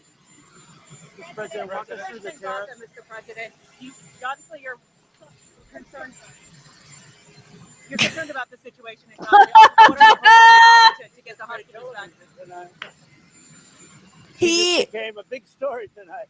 Right? Trump is so smart. He knows how this goes. That was such a grandpa face. Like he looked like he was looking at a little kid. Like you're up to some shit. Because he's holding back. Like how much you have to be so collected, not just to be the president, but like I don't know, so many jobs. He could have just clowned her though. You can't react. Like he can't be like a normal person. Would be like, what the fuck? Did you just put that in my face? But he's got to be like. I would have been, Liz, I would have done a typical Trump thing. It's like, look, sweetheart, would you like to have a man hold that for you? Oh, that's great. Yeah, I guess somebody can't hold up the is that too big for you, lady? Little lady. I would have done something like that. I would have made a sexist joke. You're having a hard time with that? Would you like a man to do it for you? Perfect. Probably, yeah. Yeah, I would have been like, yeah, because we men know how to handle long things, okay? So Laura Loomer broke down. She's very good at investigative journalism. Fuck you, Laura Loomer. This is not somebody you ever want on your bad side because she will. That bitch ain't gonna do shit. But fucking talk about our goddamn tires or some shit and try to sexually harass some white guy about how she can make good Aryan babies or some shit like that. Well, Ashkenazi Aryan babies or some shit. Oh, like Ashkenazi. Well, there's a video of her sexually harassing a white guy, saying that she's as a Kanazi Jew, and with his Aryan blood, they can make some very good preem babies. All right, I'll have to look that up later. Well, that's weird.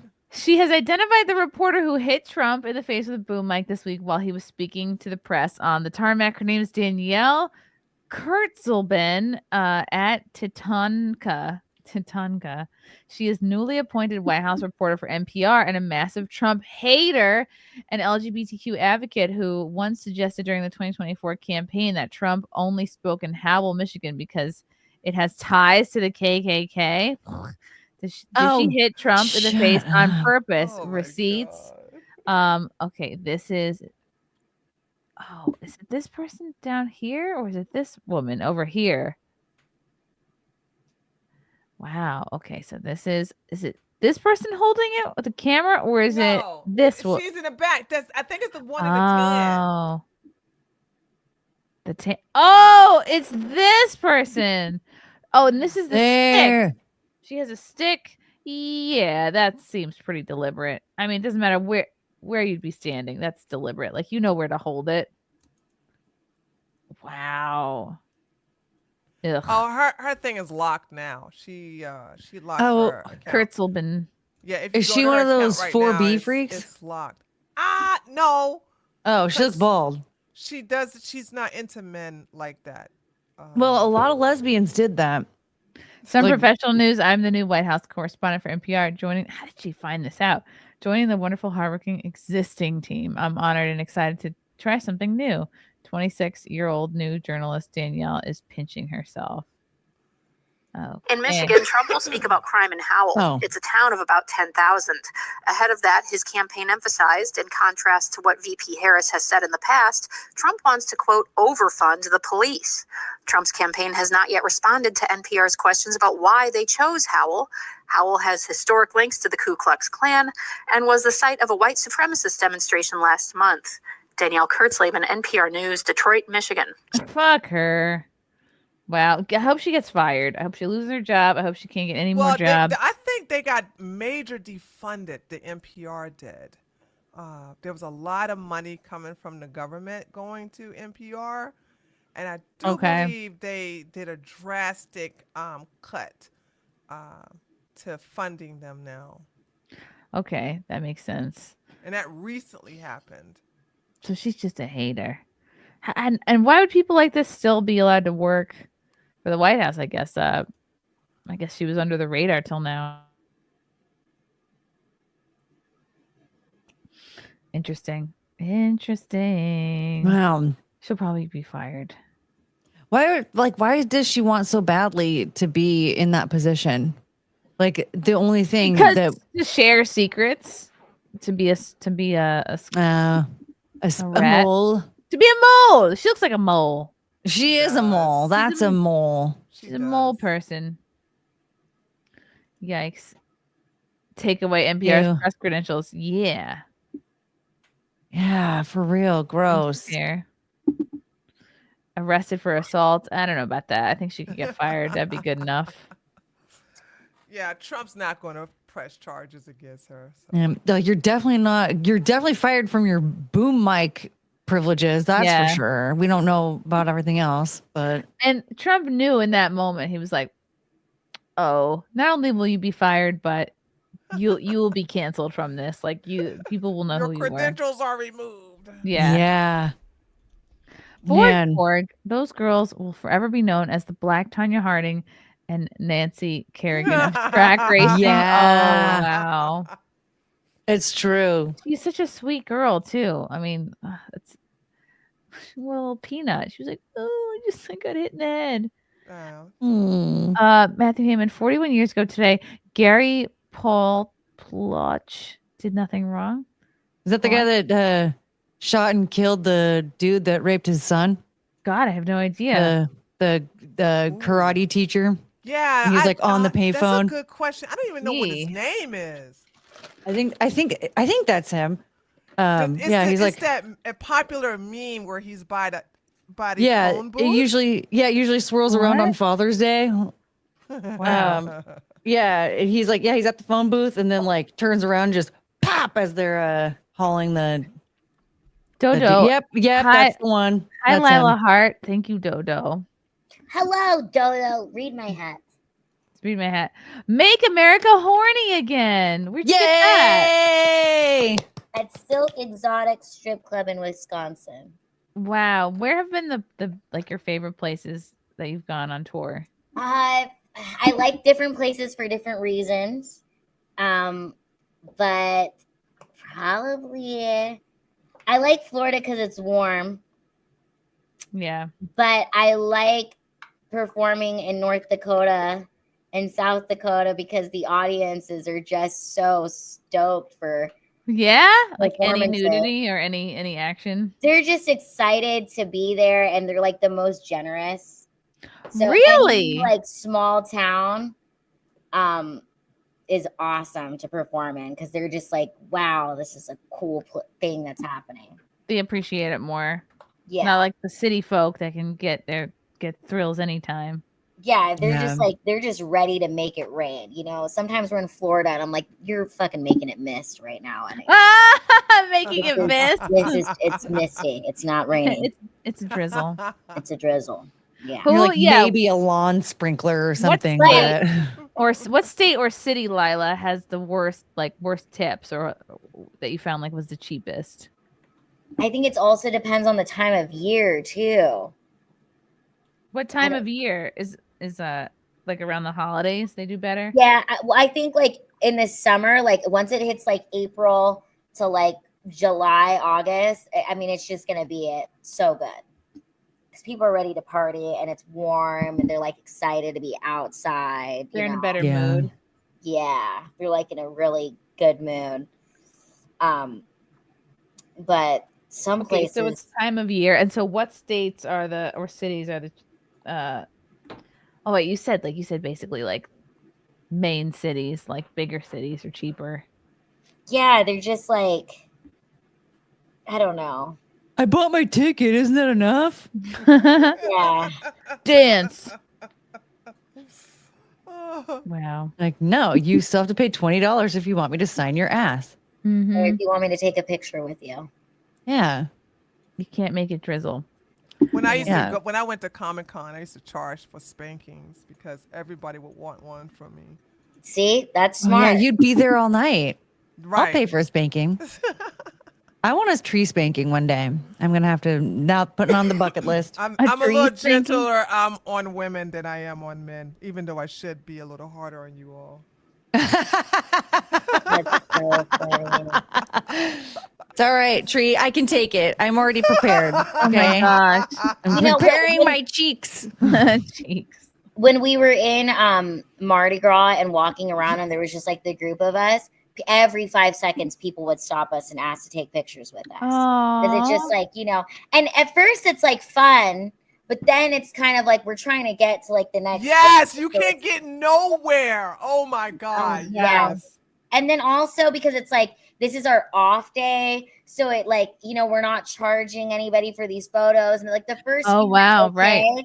But then it's like, yeah, we need to get like, we could stand here all night, you know? So. Yeah. Yeah. I have to charge them even on your off day. So cheap people, if you don't want to buy a ticket, you can just find them Spot it walking on the around. street the day Find me at before. the airport. Yeah. Now, do you just like leave a bag packed, basically ready to go when you're going?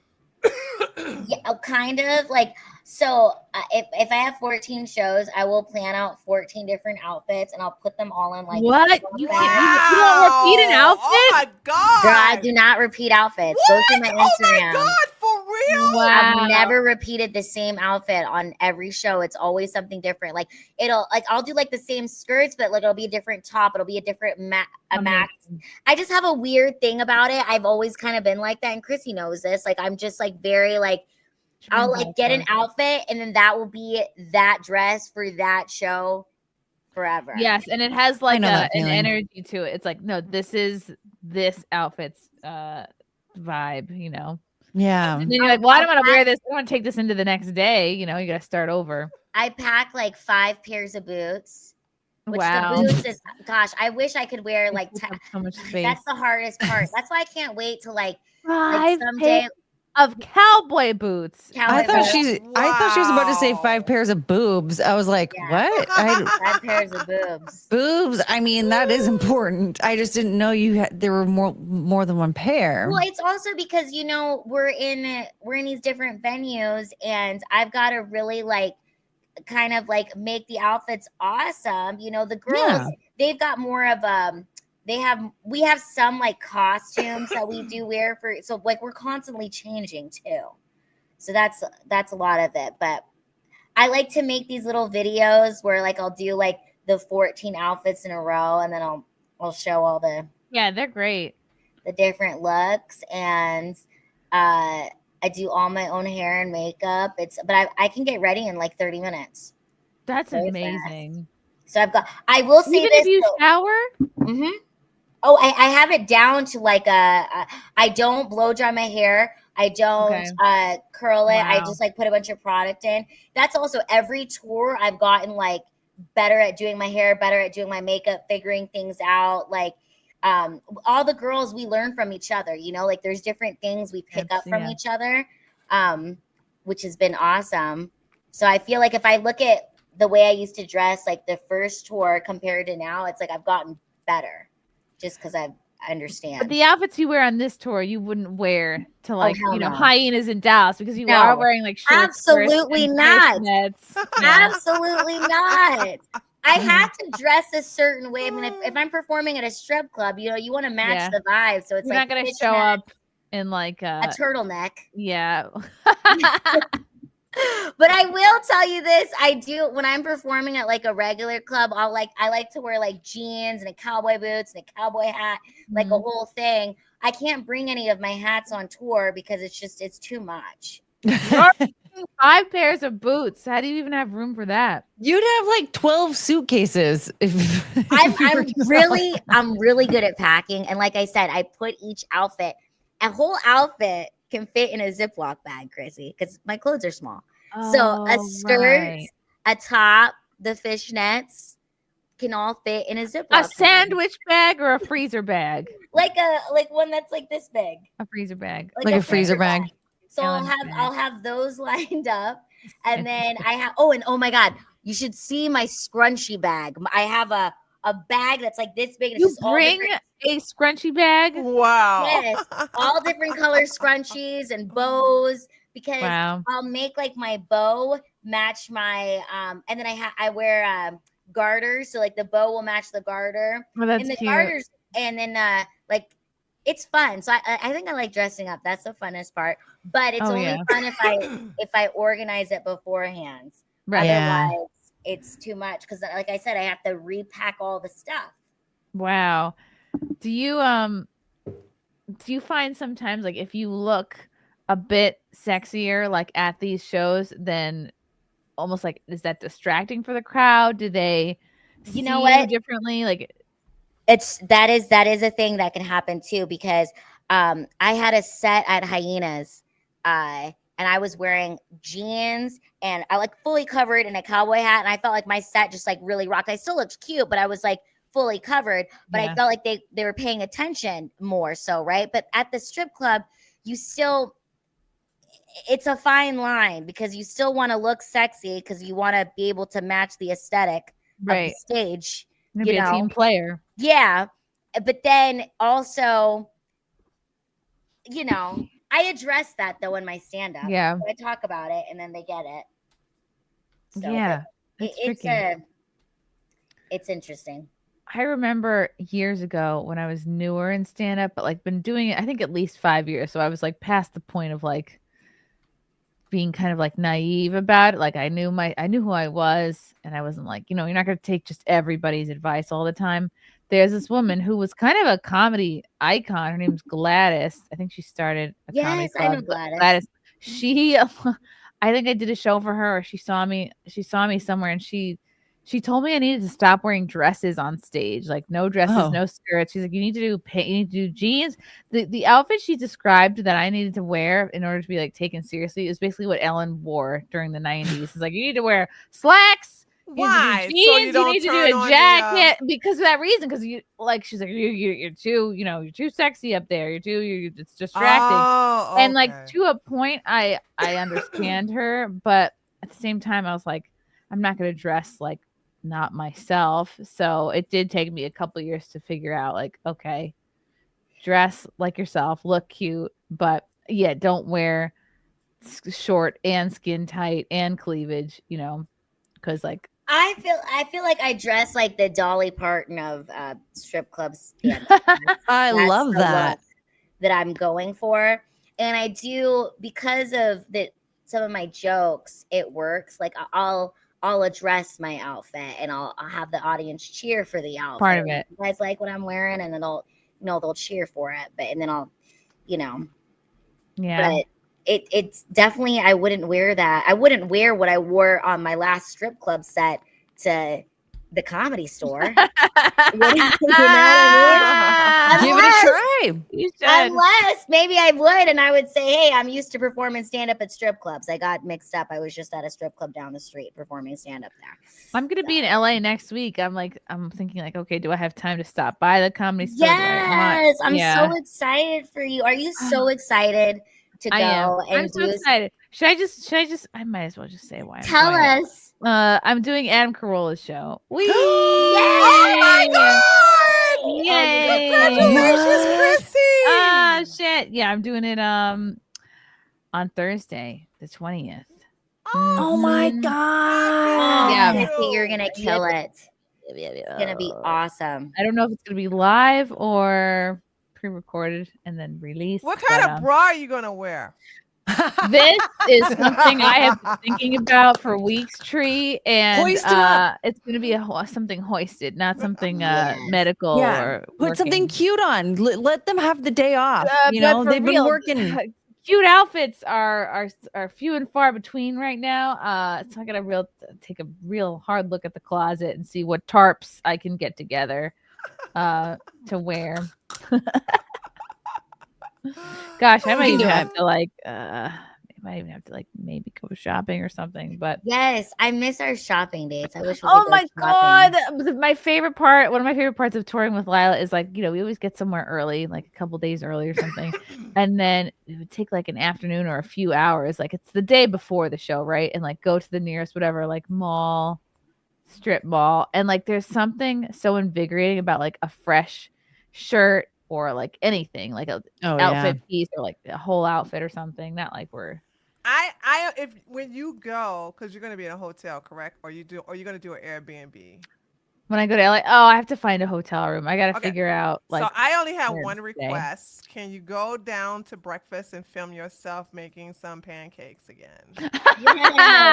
Okay, yeah, I'll see if the place I stay has a pancake. Because I stayed somewhere with a pancake machine. Dude, let me tell you something. My godchildren love that fucking video. Holy shit. She was doing a play-by-play making pancakes. I had never been somewhere with a pancake machine in the lobby, so I'm like, wow, look at this. And you're like, it's cooking. Like, this is so exciting. It was really a good video. I'm not gonna lie. It was really good. Yeah. Tree. I'm like, look at this. How exciting. This is top of the line. I'm like, I'm staying in the fanciest place ever. Meanwhile, it was like a Days Inn or something. It was I like completely forgot about that. Yes, please. I did. Treat it. No, please do that again. Okay, fine. I don't know. I don't know if I'm feeling like bougie, like a Hyatt, or if I just want to go somewhere like a Hilton, or I don't know. I'll see what the rates are. I haven't checked yet. Do the hotel next to the Comedy Store. That was fun. I did stay there once. You should stay there, and then you have to check the amenities and make sure there's a pancake maker because Tree's God, gonna be Lila. pissed. This was before I toured with you and Keanu. I toured with this girl, Caitlin Murphy, who ended up being like kind of ungrateful. That's fine. I stayed at the Andaz, which is right next to the Comedy Store. And she was with me on this tour. This was a long time ago. This was like the first time I was ever in LA. So it was like 2020. Actually, it was March of 2020. It was like right as the pandemic was happening. I did a show at the Moroccan Lounge, which is not even a comedy venue. It's a music venue, and it's like in Skid Row, because that's what I could book. And I remember I was like, And Sylvia Sage was on that show too. Oh, Sylvia. So, and she ended up completely writing me off because I tweeted a joke about abortion, and that was enough to completely end our friendship. Yeah, I was friends with Sylvia too. I think I said something about MASH she didn't like, but she was the first. I actually went with her to my first strip club comedy thing that I got paid to do, and I featured for her. Wow. And that's when Andrew Schultz, I think he came to our show. Oh wow, or, like came cool. after. Yeah, she was nice enough. Like I liked her. She was great to perform with, very professional. I was such a shame that like she was triggered by a joke that was not meant to be like personal towards her at all. But you know, people can't control their triggers sometimes. So wait, Chrissy, speaking of porn stars, I actually had a group of porn stars come to my last show in Miami at the strip club, and they all followed me. It was like the producer of Bang Bros. Wow. Yes, and his girlfriend, this girl named Valerie, she's like a 4 times award-winning porn actress. Wow. Of, I think it's like some extreme stuff she does, but she is freaking gorgeous. Remember her and name? made it rain. They made it rain. Yep. Sure. They were very generous. Well, just like when you're a waiter, you tip better. If you tip better, like if you're also a performer, you understand it. You tip better. Yeah, but they were so cool. Maybe they did want to have a 2.5 way. Star Wars girl Anna's in the check-in. How are you doing? How are you doing, Mama? Yeah, maybe. Oh my God, we could maybe meet in the middle or something, because I know you live some hours away from LA. Yes, we should definitely try to hang out. Defo. Oh, I want to see your little bean. Anna is the best. She always makes time to come up. She is awesome. I know I miss Anna. Jeremy Parker's Courtney can solve the homeless crisis around the world with her tent building skills, as well as the refugee crisis in Ukraine, one boob at a time. Yes. Oh my goodness.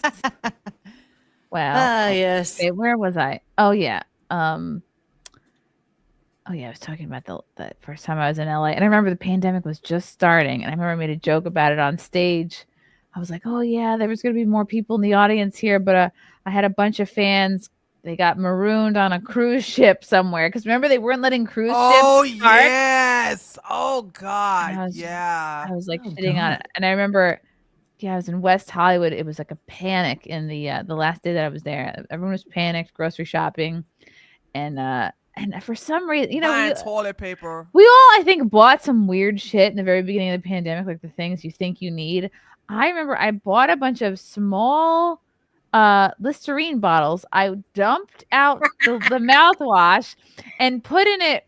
I bought a big thing of rubbing alcohol and then poured the rubbing alcohol into the small Listerine bottles and like brought all that with me on the plane. I don't know why. Because here's why. I thought I was gonna have to make my own hand sanitizer, but instead I just had rubbing alcohol in little Listerine bottles. I'm like, so I brought a bunch of small bottles of alcohol. I don't know what the hell I was thinking. What I thought. Pour that over the tray at the airport. I don't know what I thought, but I ended up I flew with them all home, and then I just threw them out because I was like, what the fuck am I doing? Why did I get this? I don't need this memory. Yeah, everybody was buying wipes. It was a very crazy energy. Remember when people were wiping down their groceries before bringing them in the house? This really triggers me. I was not willing to do that. The only reason why I was even having groceries delivered is because I knew it was an option, and I just didn't feel like leaving the house. I'm like, whatever. Why is everyone freaking out? And then there's people there with gloves on and masks on and wiping shit down as they're shopping. I'm like, what the hell is wrong with you? Before masks. This is before masks. Oh, I was seeing this kind of shit happening before things even got too crazy. I would go into the store and see people with masks and gloves on February, early March-ish. And I was like, what? And I remember one time judging people, what the fuck is wrong? And then I ran into a friend of mine and we were hugging and her husband was like, are you guys gonna get arrested? Like what? Like he was joking. He wasn't actually worried. He's like, I think you guys just did something illegal. And we're like, I go, look, everybody, we're not dying. Wow. Like, what the fuck? Yeah, I remember because that was the same week I had done Kill Tony, and there was a guy, I think it was William Montgomery, he came on, or somebody else came on with a huge like suit, like a, what do you call it? Like a hazmat suit. Oh geez. When they're set in a hazmat suit. So I don't know. It was fun. It was a fun I time. will tell you guys this. I have yet to see a single person with a mask at any of our shows. Good. That's good. Oh yeah, Not a you're not single attracting people like that, I'm sure. But I will tell you, it really was a mind fuck to be like as sick as I was on tour, and the fact that like nobody I was on tour with made a big deal about it at all. Like nobody like made me feel bad about, oh, you're sick, you're gonna get us sick. It was just like, oh, just okay, it'll be fine. Here's a Dayquil. But no, and then a couple other people ended up getting sick as well, but no one was freaking out. They're just like, oh, it's oh, we got your germs, Lila. Yeah, no, but it was actually really refreshing that nobody was like pissed about it. You know, Man, yeah, I feel like still waiting we're for our coming back to apologies. normal. Oh, people have been trying to apologize, and no, we're not forgiving anybody for jack shit. oh, okay. My favorite though is after I do a show, people will come up to me and they're like, so like, have you ever thought about doing Kill Tony? Oh, what a great idea! Only they're like, Kill Tony. they're I like, just went into Bill you're Burr. really, really good at stand-up. Like, have you ever thought of like going to the Comedy Store? Even people like, have you ever thought of doing the mothership? Oh God, what a great idea! Oh God, why did I think of that? Oh man, I remember somebody was saying that about how like one of their family members was like, you know, you should just do what was it, Coffee and Cars with Comedians or whatever, that Jerry Seinfeld thing on Netflix. Like, you should just do that. She's like, oh sure, I'll just text my best friend Jerry, good old Jer Bear. It's been a while, I haven't talked to him. I'll just see if he can squeeze me in next week. What the fuck? Yeah, great advice. Oh man. Sometimes, like most of the time, And then my favorite part is when I'm like, oh yeah, I've done Kill Tony 6 times. And like, well, Tony would love you. Like, did he not do anything for you? Like, you should be a regular. And I'm like, you don't understand how any of this works. No, Yeah, they no. don't understand. People don't, and they're sweet. They have good intentions, but it's like most industries, extremely cliquish. I was just telling you guys what I got banned for 14 years from the Creek and the Cave because I dated somebody after the owner dated them. That was enough to get me still currently banned from that club. Started in New York. That one closed down. Now she has one in Austin. Banned. Okay. So And you didn't even know that she dated him. No, I think also too, Chrissy, like people truly just don't understand how many years you do this and not get paid. Like when I was talking to the Micro Maidens and I was just telling them about my early comedy years, and they're like, well, how much were you paid? And I was like, what do you mean? Like a beer and a pizza? Like, yeah. It doesn't register, you know? And then it makes me think about my own self and I'm like, wait, why did I do this? Like everybody around you was doing it for free or nothing. And that's just what people did. And it was all about the grind. It was all about, they kept telling you got to put in your time. You got to pay your dues, for years.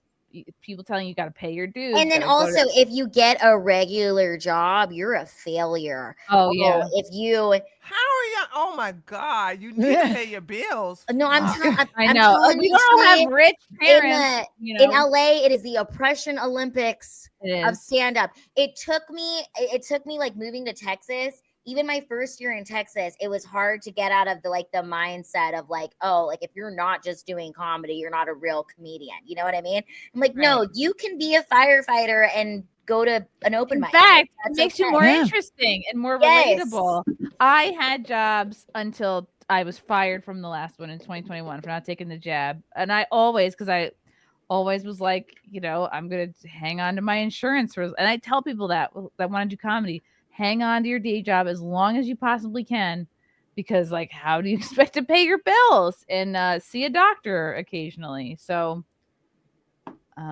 unless you have rich Well, the only parents. real job that's like worthy is if you're a writer for a comedy show, or if you get an acting gig, or if you get a spot on like Fear Factor, or what's the one that Eliza Schlesinger was doing, some dating show that she was a host of.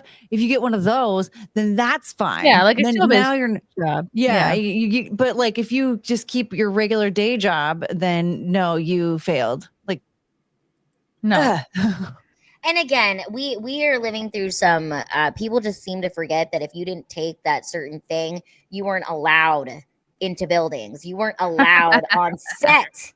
And if you spoke about it, you pissed people off, and then they just blacklisted you and you weren't allowed to do anything. So I mean, I don't know. I look back on my whole trajectory of what has happened. I am so grateful to be doing what I'm doing, but I'm also I'm on a bizarre path, okay? But it's working and it's great and I'm having a good time, but I'm performing at more strip clubs than I am performing at stand-up comedy clubs, which is also very hilarious. It's a non-linear business. There's no right way to do it. There's no direct path to success. And if you're somebody who needs stability and predictability, comedy, showbiz, anything is not the path for you. Okay, like go be a teacher, be a doctor, work at a bank, like know what your day is going to be like.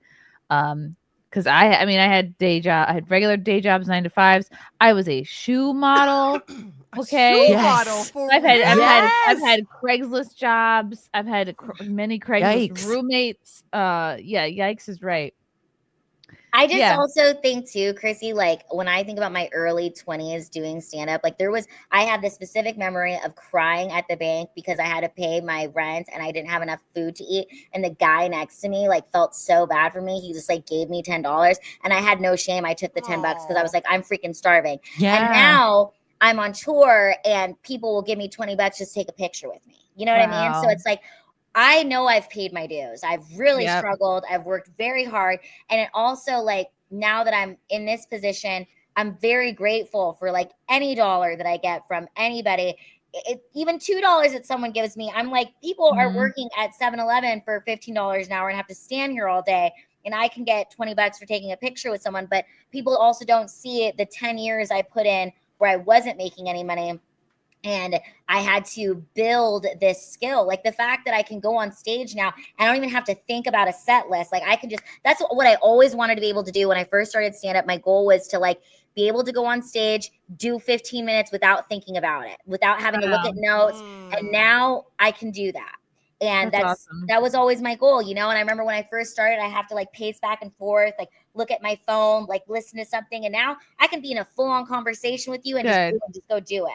So, but you pay your dues and, things can work out. But I think the key with stand-up is just never stopping. And I think the other thing too is like stand-up is everybody wants to do it. Like if I start talking to my Uber driver, they're like, oh, I wanted to do stand-up, right? Or even if like some people come to the show, they'll start messaging me about how do I get into stand-up? And I'm like, just go to an open mic. Well, Lila, those people rarely actually do. Like the people, they don't really take your advice. It's how many people have asked me over the years, like, how do I get into stand-up? And I tell them exactly what I did.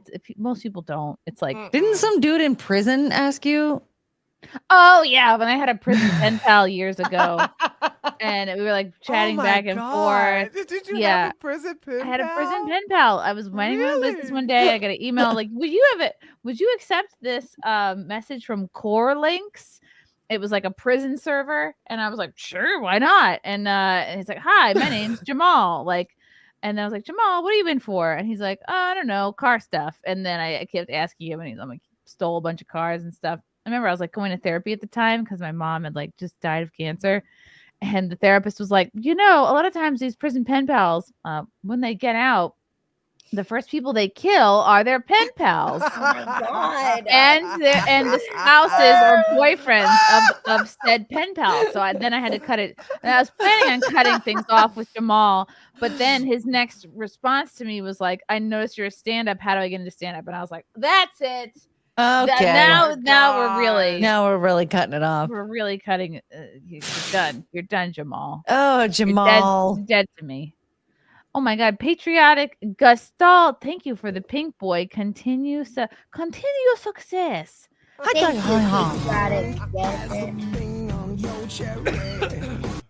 Thank you, Gestalt or Gestalt.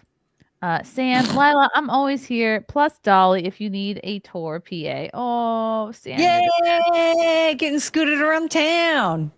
Imagine like he doesn't even drive you anywhere. He just scoots you around on the dolly. He did do just that. everywhere though, like to the club, to the hotel, everywhere. I do think that comedians and strippers have a lot in common though. I think there's something very scrappy. There's like this we get each other in this. There's something about this vulnerability about putting yourself out there. They said vulnerability. Yeah, a vulnerability. Because you have the same grit and tenacity and the same thing. There's not a straight path to what? success. Anyone can become a comedian, anyone can become a stripper, but it takes a real talent to be the best. And vulnerability. The top dog. And I gotta tell you, the girls that I work with, I mean, they are the best. Yeah. So, I want to see a show now. It takes work. It's not just about getting naked. You have to have that charisma and that customer service. Yeah. Chrissy, come out to Washington this summer. She's gonna do 2 shows. Are you gonna come to my show, Courtney? One of them's like right by me, so I think I have to. Come. I might just walk there. Oh wow. Maybe I will. Maybe I'll get my cousin to go and we'll just get drunk and walk down there. That's really cool. It's gonna be Jeremy awesome. Parker's Courtney, get a Christmas village, make it look like a normal village, place gummy bears in the village, and then you dress up like Godzilla and eat them. This is a great idea. Oh God. I want to do this. Wait, so is he telling me, do I need to like Step 1, get a Christmas village. Step 2, make it look like a normal village. Step 3, put gummy bears in the village. Step 4, dress up like Godzilla. Step 5, eat them. Now I need to know what is a Christmas village, because I was just thinking it was going to be like a town. I just need to go buy a town that looks like a Christmas village. Roofs, busy people with bags,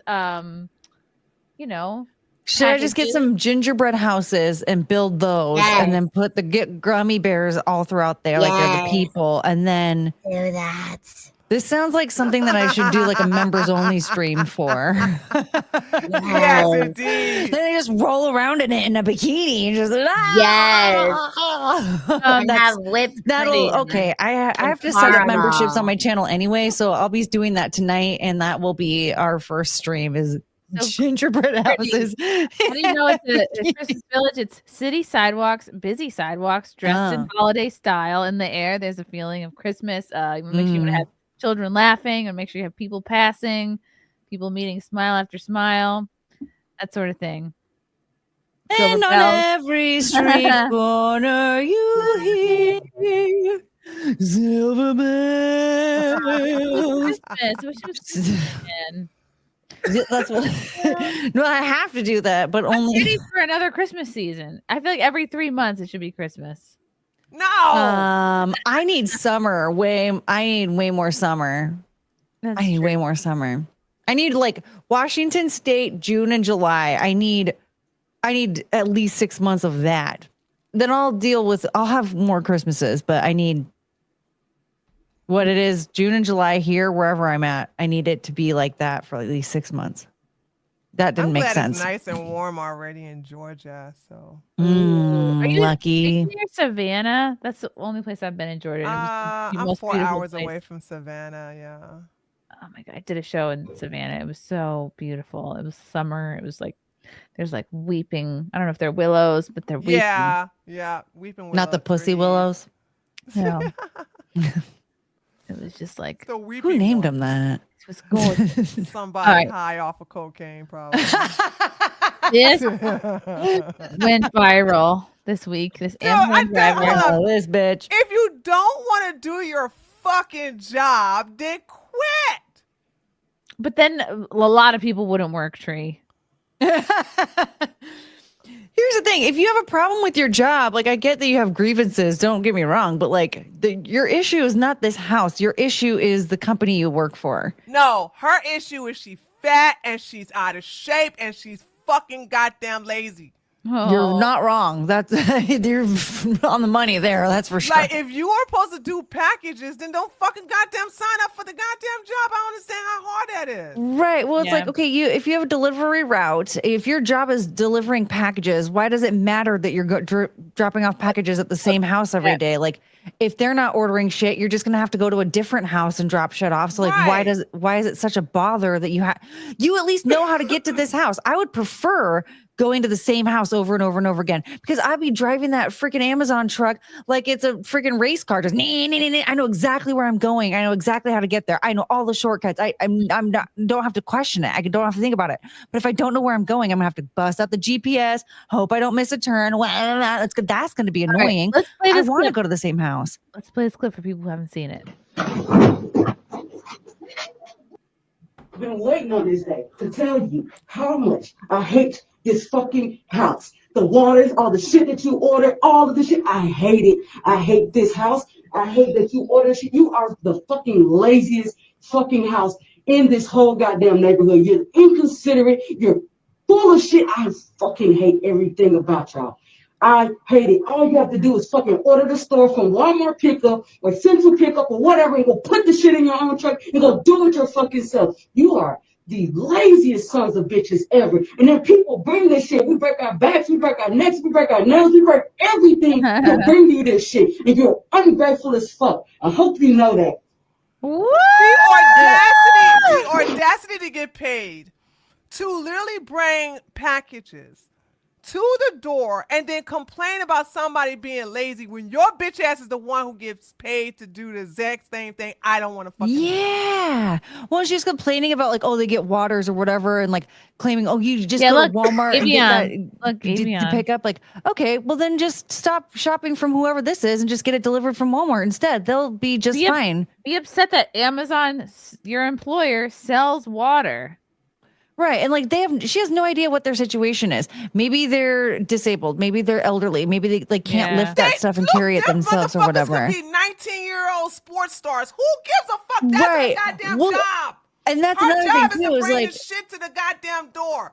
Just put the fucking fries in the bag, bitch, and keep going. I don't understand this shit about you complaining about your job. Yeah, she's not even complaining that it's like that there's like something fucked up. Like every time I come here, your dog jumps me and bites me, or every time I come here, I can't get in the house. I have to wait out here because you won't buzz me in or whatever. I have electric sidewalk that tases zaps me my or feet. something.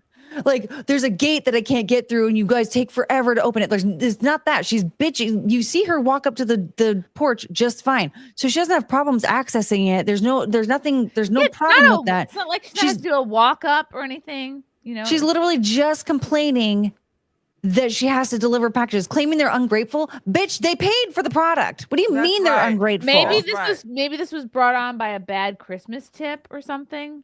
Because where would the ungrateful come from? Why the fuck would I tip a bitch like this? No. Now, I treat our delivery guys like they're kings. Okay? Because they're considerate. Sometimes they hide the package, even though we don't have any theft in our neighborhood. They hide our package to make sure nobody comes up and there's no thief that's going to come and take our shit. So we take good care of our guys, you know what I'm saying? Yeah. But maybe because they're guys. Maybe. Well, that's another thing too. Is like, because there's some people out there that like leave snacks or water or whatever out, and they're like, "Please take one, thank you so much." And now she expects everybody to do that. And like, I've worked in retail, I've worked in customer service before, and I've never expected anybody to do any of that shit. Sometimes some people tried to give me like random gifts here, like somebody gave me movie tickets once or whatever. But like, I don't expect anybody to give me shit. I expect to just do my job, and I don't want you to be a dick to me. And that's the reason why we're very generous with the guys. It's a FedEx and a UPS guy. And we're very good to them because they showed us on their own. They weren't incentivized. They showed us on their own how they're just looking out for us. And so we decided to look out for them. She has to earn the courtesy. It's not a given. You are not automatically given water or candy or whatever the fuck it is that she expects. You just do your goddamn job. Yeah. If you deliver packages, you should keep your nails short. Exactly. Yeah, there's that too. It's like we break our back. First of all, if you're a ballerina, you keep your nails short. You know what I mean? Just be like, oh, this job, my fucking toes and feet are all jacked up. It's like, well, that's the job. Yeah, that's you might want to get a different one because it's not going to change. Judgment she puts on them for like you're wasting this, like something like what they're ordering isn't good enough or isn't what she thinks they should order, because water is like, you're lazy because you order water from Amazon instead of going to Walmart. Like sometimes Amazon, I've noticed, like has a deal on like a certain kind of drink or something. Like I remember nobody owes this bitch any after I justification gave birth, whatsoever. I ordered a bunch of like weird kind of expensive stuff, like electrolyte drinks, like all kinds of like snacks and drinks, because I just was like in a state, and I was like, I just want, I'm paying like a bit much probably, but I'm not going to send somebody out to get these things. I'm just going to have a bunch of shit delivered because I'm not in a good place right now. And like everyone's saying in the chat, this person could be in a wheelchair. You don't know their situation. Like you see the nice house, you see that they're ordering something that you don't think they should be ordering from Amazon. This is my problem. White people, you're too fucking nice. Because holy shit. If this was me living in there, that bitch fucking walked up to my goddamn Ring camera and said that shit, I would have fucking purposely ordered a whole bunch of shit and waited for her to deliver it. Just stood up there and watched. Met her at the goddamn door like, hey, bitch, I'm the one who owns this goddamn house. What the fuck you gonna say to me? Do your goddamn job, you fat ass horse. If you don't like it, goddamn get another route. Right. Yeah. Well, the thing is like if everybody starts going to Walmart and ordering the shit that she doesn't want to deliver, she doesn't have a fucking job anymore. Guess what? She's gonna have to go to Walmart and get a job so she can deliver for them. Amazon's always gonna. I mean, well, yeah, but the thing is like, let's say everybody decides to take that. Everybody decides to take that advice. Now, what's she gonna do? Go to Walmart and start delivering for them now? Like, get it together, honey. Like she's taking the heavy orders personally. Like they're like, that's what you have to learn as an adult. Like anytime something annoys you, I still every so often have to be like, okay, is this person doing this on purpose to piss me off? And the answer to that is usually no. And then everything kind of settles, and you have to just do that as an adult. Like whether you're on the road or in a waiting room or whatever, dealing with a kid or something. Like I used to be very impatient with children before being a mom. Like there was a kid in a mall once who was like screaming, ran into me. This and I was isn't like, this is a grown ass adult. Yeah. Okay. I'm patient too. I'm patient with kids too. You know what I'm saying? That's because they're kids. But this is a grown ass adult. I don't owe this bitch anything. Yeah. It's like, they're not doing it. They're not ordering this stuff to piss you off. It's just, even if I did, that's your goddamn job. But also it's like you have a dolly there. You have a little hand truck thing that's for precisely. And look at how she threw the goddamn kid packages on the goddamn ground. Yep. See, you teach people how to treat you. She did it the first time because they allowed her. See, as soon as I saw that shit on my goddamn camera, oh boy, I would have waited for that bitch the next time I ordered something. Because you could damage the bottles. They could pop open possibly. I like that this bitch thinks that she's like anonymous by showing up with the mask and the glasses. Like, honey, if you're so upset about having to deliver shit to this house every day, do you think that maybe we know who it is that's delivering shit to this house every day? I would have nipped this in the goddamn bud, baby. She wouldn't. She would only had to do this one time with me. What do? Leave a note on the door? Be like, don't throw my water. No, I'm not. I'm black. Okay, I'm gonna beat the bitch in her fucking face. What the fuck you think this is? I'm not white. I would fucking meet that bitch right there in her motherfucking face. These people aren't home. I would take off for work. I'm sorry. I think like a typical black woman. I'm gonna take off for work and I'm gonna handle that shit. I'm gonna fucking handle it. I'm gonna take off for work and I'm gonna meet that bitch in her fucking goddamn truck. So you would take off a day of work just to meet the Amazon worker. And guess what? I won't have to worry about this shit no more. And white people would. That's the difference between me and white folks. I'm gonna nip this shit in the bud. I'm not gonna say, well, I gotta go to work every day and I want to win time. No. You get paid days off for a reason. And sometimes the reason is you're ordering a shit ton of things from Amazon and you have to meet the delivery driver at the door. Yeah. Wow. Fuck yeah. Cause see, this bitch ain't afraid of nobody. Look, she like, I could treat these white people any kind of fucking way I want to. The audacity to go up to somebody's Ring camera and talk shit to them makes me realize she like, these some white folks, they ain't gonna do shit but call the manager or whatever, blah, blah, blah. But if these was some niggas, oh shit, we will be lighting that fucking goddamn front porch up. Yeah, see, what I'm doing is I'm calling up Tree and I'm gonna pay her money to come out to take a day. Anytime I'm in a situation, I have to go, what would Tree do? And then I'll handle it a little bit better. See, here's the thing, Tree. I'm not 6'3", so I don't know if I'm as intimidating as you are. Tree's not 6'3", is she? Yeah, I am 6'3". 6'3", wow. But even if I was 5'2", I would fucking goddamn handle this bitch. My mama was 5'1". I seen her beat the shit out of my father who's 6'7". So I don't play that damn height shit. You know what I'm saying? I could never in a million years take off work just to meet an Amazon or any kind of delivery person just to have a confrontation. I would avoid them and be like, I guess I'll stop ordering waters. I guess I'll just dry up. I mean, here. I would be taking that video and be sending it to managers at the very least. I'll go Karen on their ass. Hey, this happened from your delivery driver. Handle it, please. By the way, did that happen? Did they report her or something? In the payphone. I would always check the holes. I would always check multiple times. Remember, people would always say, like, don't stick your finger in there because sometimes people put needles in there and they give you AIDS. I never found a needle in there ever. No, I never got AIDS from a payphone. And I mean, I found some pennies, a dime, maybe a quarter or two. I found money in there, but I did not. I'm like, you guys, no, you didn't want me to do that because you wanted to stick your finger in there so you could get money out of it. True. Yeah, I miss those days having a pager instead of a cell phone. Yeah, I did like somebody, hey, did somebody page me for this number? Or actually get the number to the payphone and have somebody call you there for free. Yeah. Oh yeah. Oh yeah. I had that a couple of times. I'd be standing next to a payphone, like waiting for my friend to call. Like, I can't go. I really want to go into this place to get, something to drink or whatever, but I can't. If I walk away, they're gonna call. I just know it. Yep. Oh, those were the days. Yeah.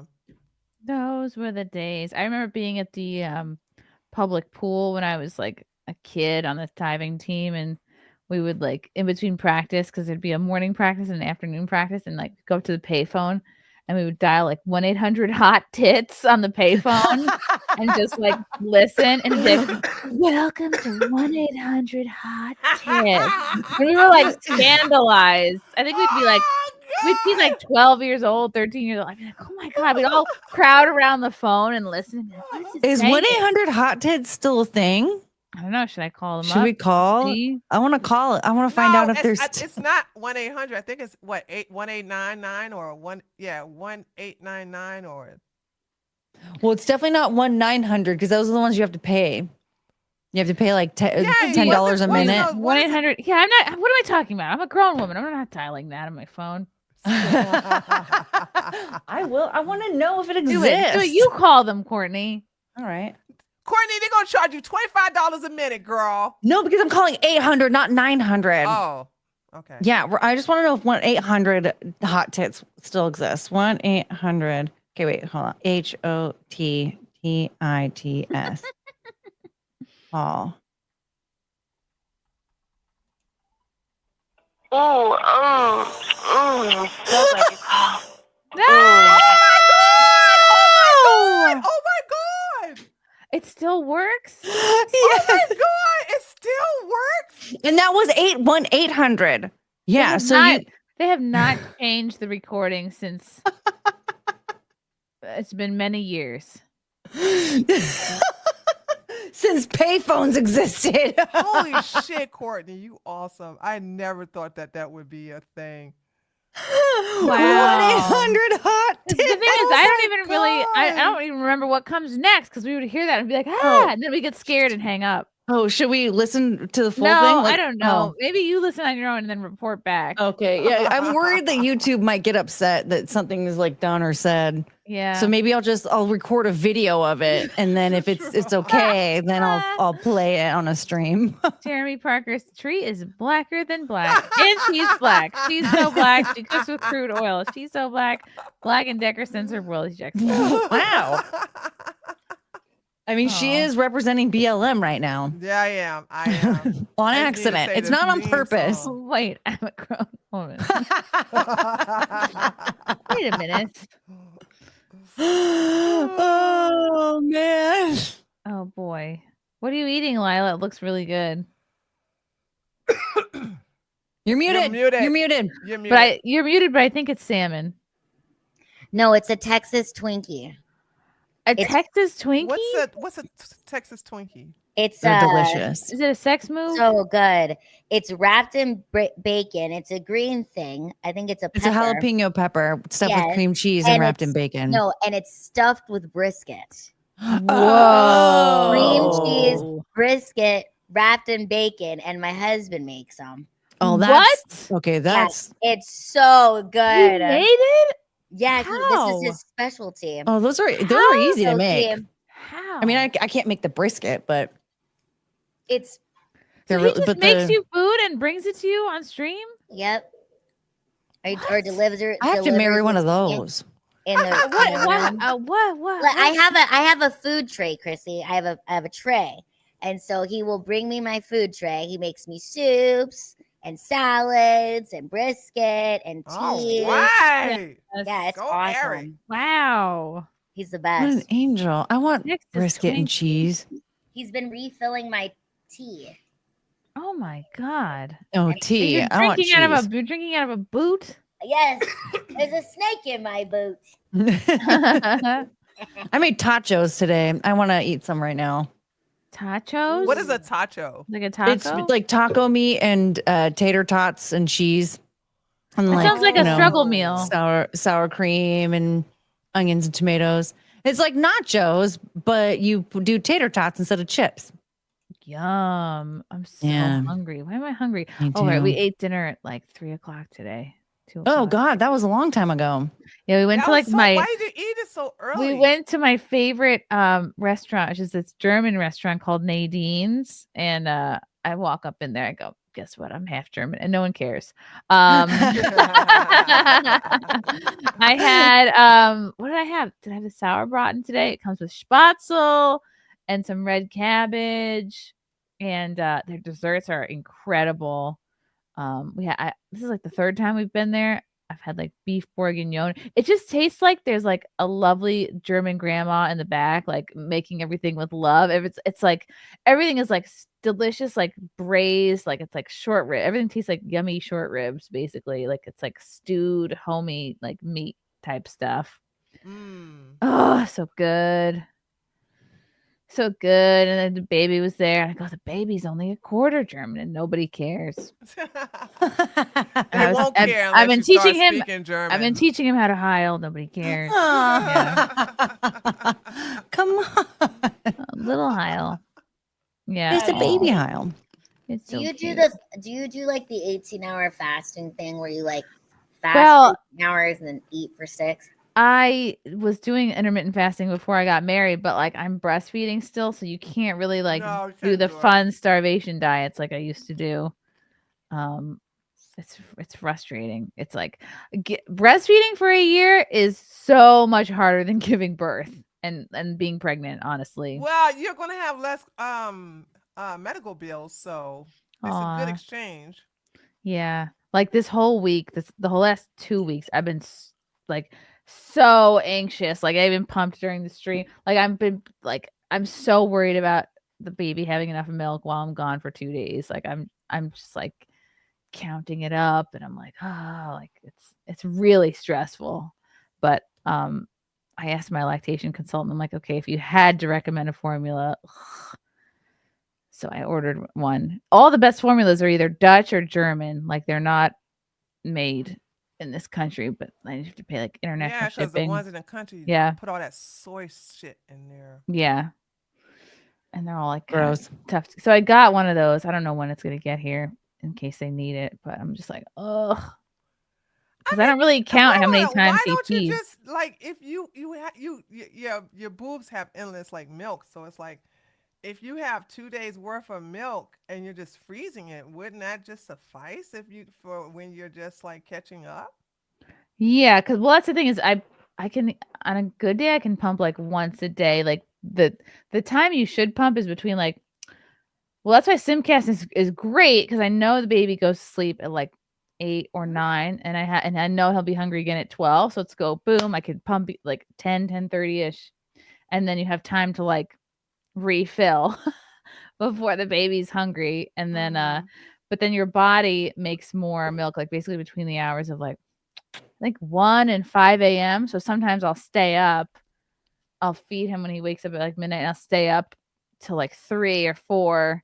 I'll pump again, and then I'll fall asleep sometimes like 4-ish, 5-ish, and then the baby wakes up at like 7 or 8. Wow. And then I'm just up for the whole day. But and it's been 11 months of that. Wee! And there's Courtney's baby. Oh, This is my bean. He's so cute. Little bee. Courtney, what's his name? It's a he. It's a he. They're all girls. This is Okay, this one. what's her She has a name? boy name. It's Chongus. Why did you give her a chungus? Well, her name is technically Josie, but she's so chunky. Come here, Cricket. Here, if you see her next to Cricket. Oh, I love you. Hold on. No. So get Cricket. I saw this Instagram thing that said that your pets are actually the souls of your children that were just not ready to come in human form yet. So I guess I have 3 kids because I've got 3 cats. Oh, geez. How many kids do I have? Somebody got clip 2 that, right please. there. So see how Your chunky? 2 kids, they weren't ready to come as humans yet. So they came as That's pretty. I like that. Well, then there's Boots. He passed away already, and there's also Penelope. That thing is a maniac. That's So the 4 only kids reason that I are don't gonna- have I don't have another cat is because when they die, I can't hang. Waffle. Oh man, my dog died 4 years ago. It'll be 4 years this summer, and I'm like, I miss him so much. This is the worst thing ever. And I have 3 hate dogs they that don't love me have so a much. long, like the only animal has a long life are the birds, like especially parrots and lizards and snakes. Yeah, and like birds, man. Birds are hilarious, but like I don't want that for 65 years. Oh God. Did you know the tortoise that we have is going to live 60 years? It's going to outlive all of us. We didn't realize that. Whoops. Wow. Yeah. Do you have a backup plan? Yeah, that's what I say. You better have somebody take care of it. Like a guardian, like who's going to be the guardian of the Is turtle? Maddie gonna take their turtle when He has to. We're all going to he moves die. out? And the or- turtle's going to live on. So basically, like when he's like established as an adult, like he's gonna take the tortoise. Yeah, I think so. Yeah, he does have to, because who else is it gonna He go has to? take it at some point before we pass away, because the turtle's going to live 60 years. Was he part of the decision making? Like, did Maddie ask for Yes. the tortoise? Oh, yes. Oh, It's his okay. Then he it's his yes. It's his pandemic tortoise. So That is his responsibility then. Okay. He has to. but he only really takes care of it like every other weekend, sometimes if he remembers to. So it's a good deal. It's mostly us feeding him and bathing him and chopping up his food and stuff. Lucky kid. Well, it's gonna be 100% on him when he turns 18. Or probably when he's out of college. Yeah. Tortoise, He'll tortoises get a are- girl to take care of it. Trust me. Probably. That's what Italians, You know how that is. Yeah. Great. Which celebrity fail made you cringe? Kanye expressing how he felt about Bush with Mike Myers, Ashley Simpson's on SNL, or something else. I actually don't even know either of these fails. Ashley Simpson, when they played the wrong backing track to the song she was supposed to sing, and she did the Irish jig. Oh, yeah, my and then Kanye was God. like, George Bush doesn't like black people. Yeah. So these are like way old. We have to, I mean, if we're going way back in the day, like we need to, I don't remember other celebrity fails.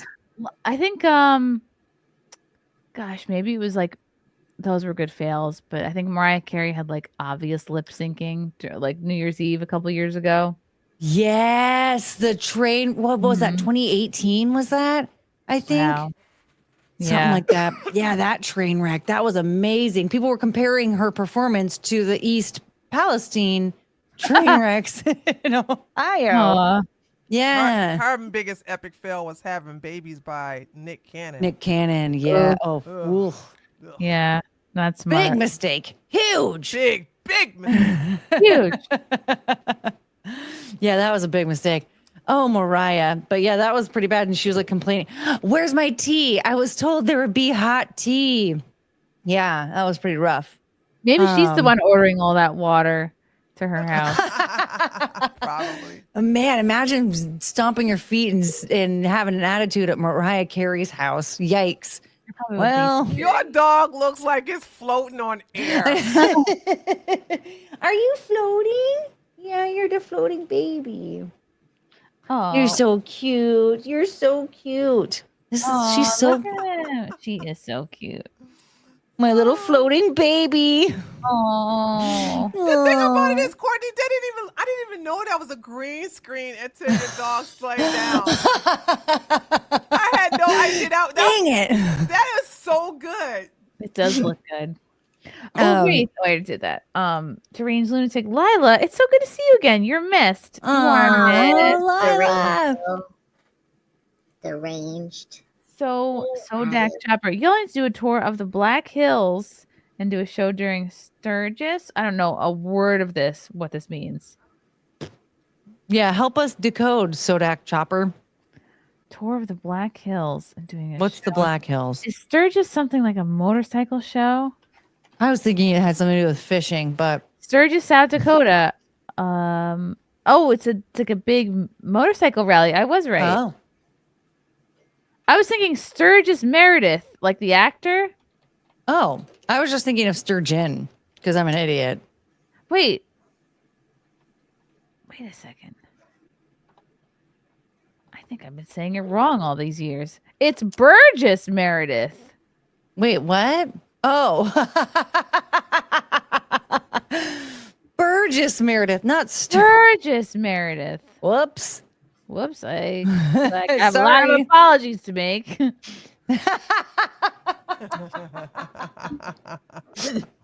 Well. Have some explaining to do. A lot of apologies to make to somebody who probably never knew that you said their name. God, I haven't been to a Sturgis motorcycle Meredith. rally in so many years, and I still have my motorcycle. They seem fun. I've never been to one ever. What do you do at a motorcycle rally? Just like, I mean, for a woman, it's different than a man.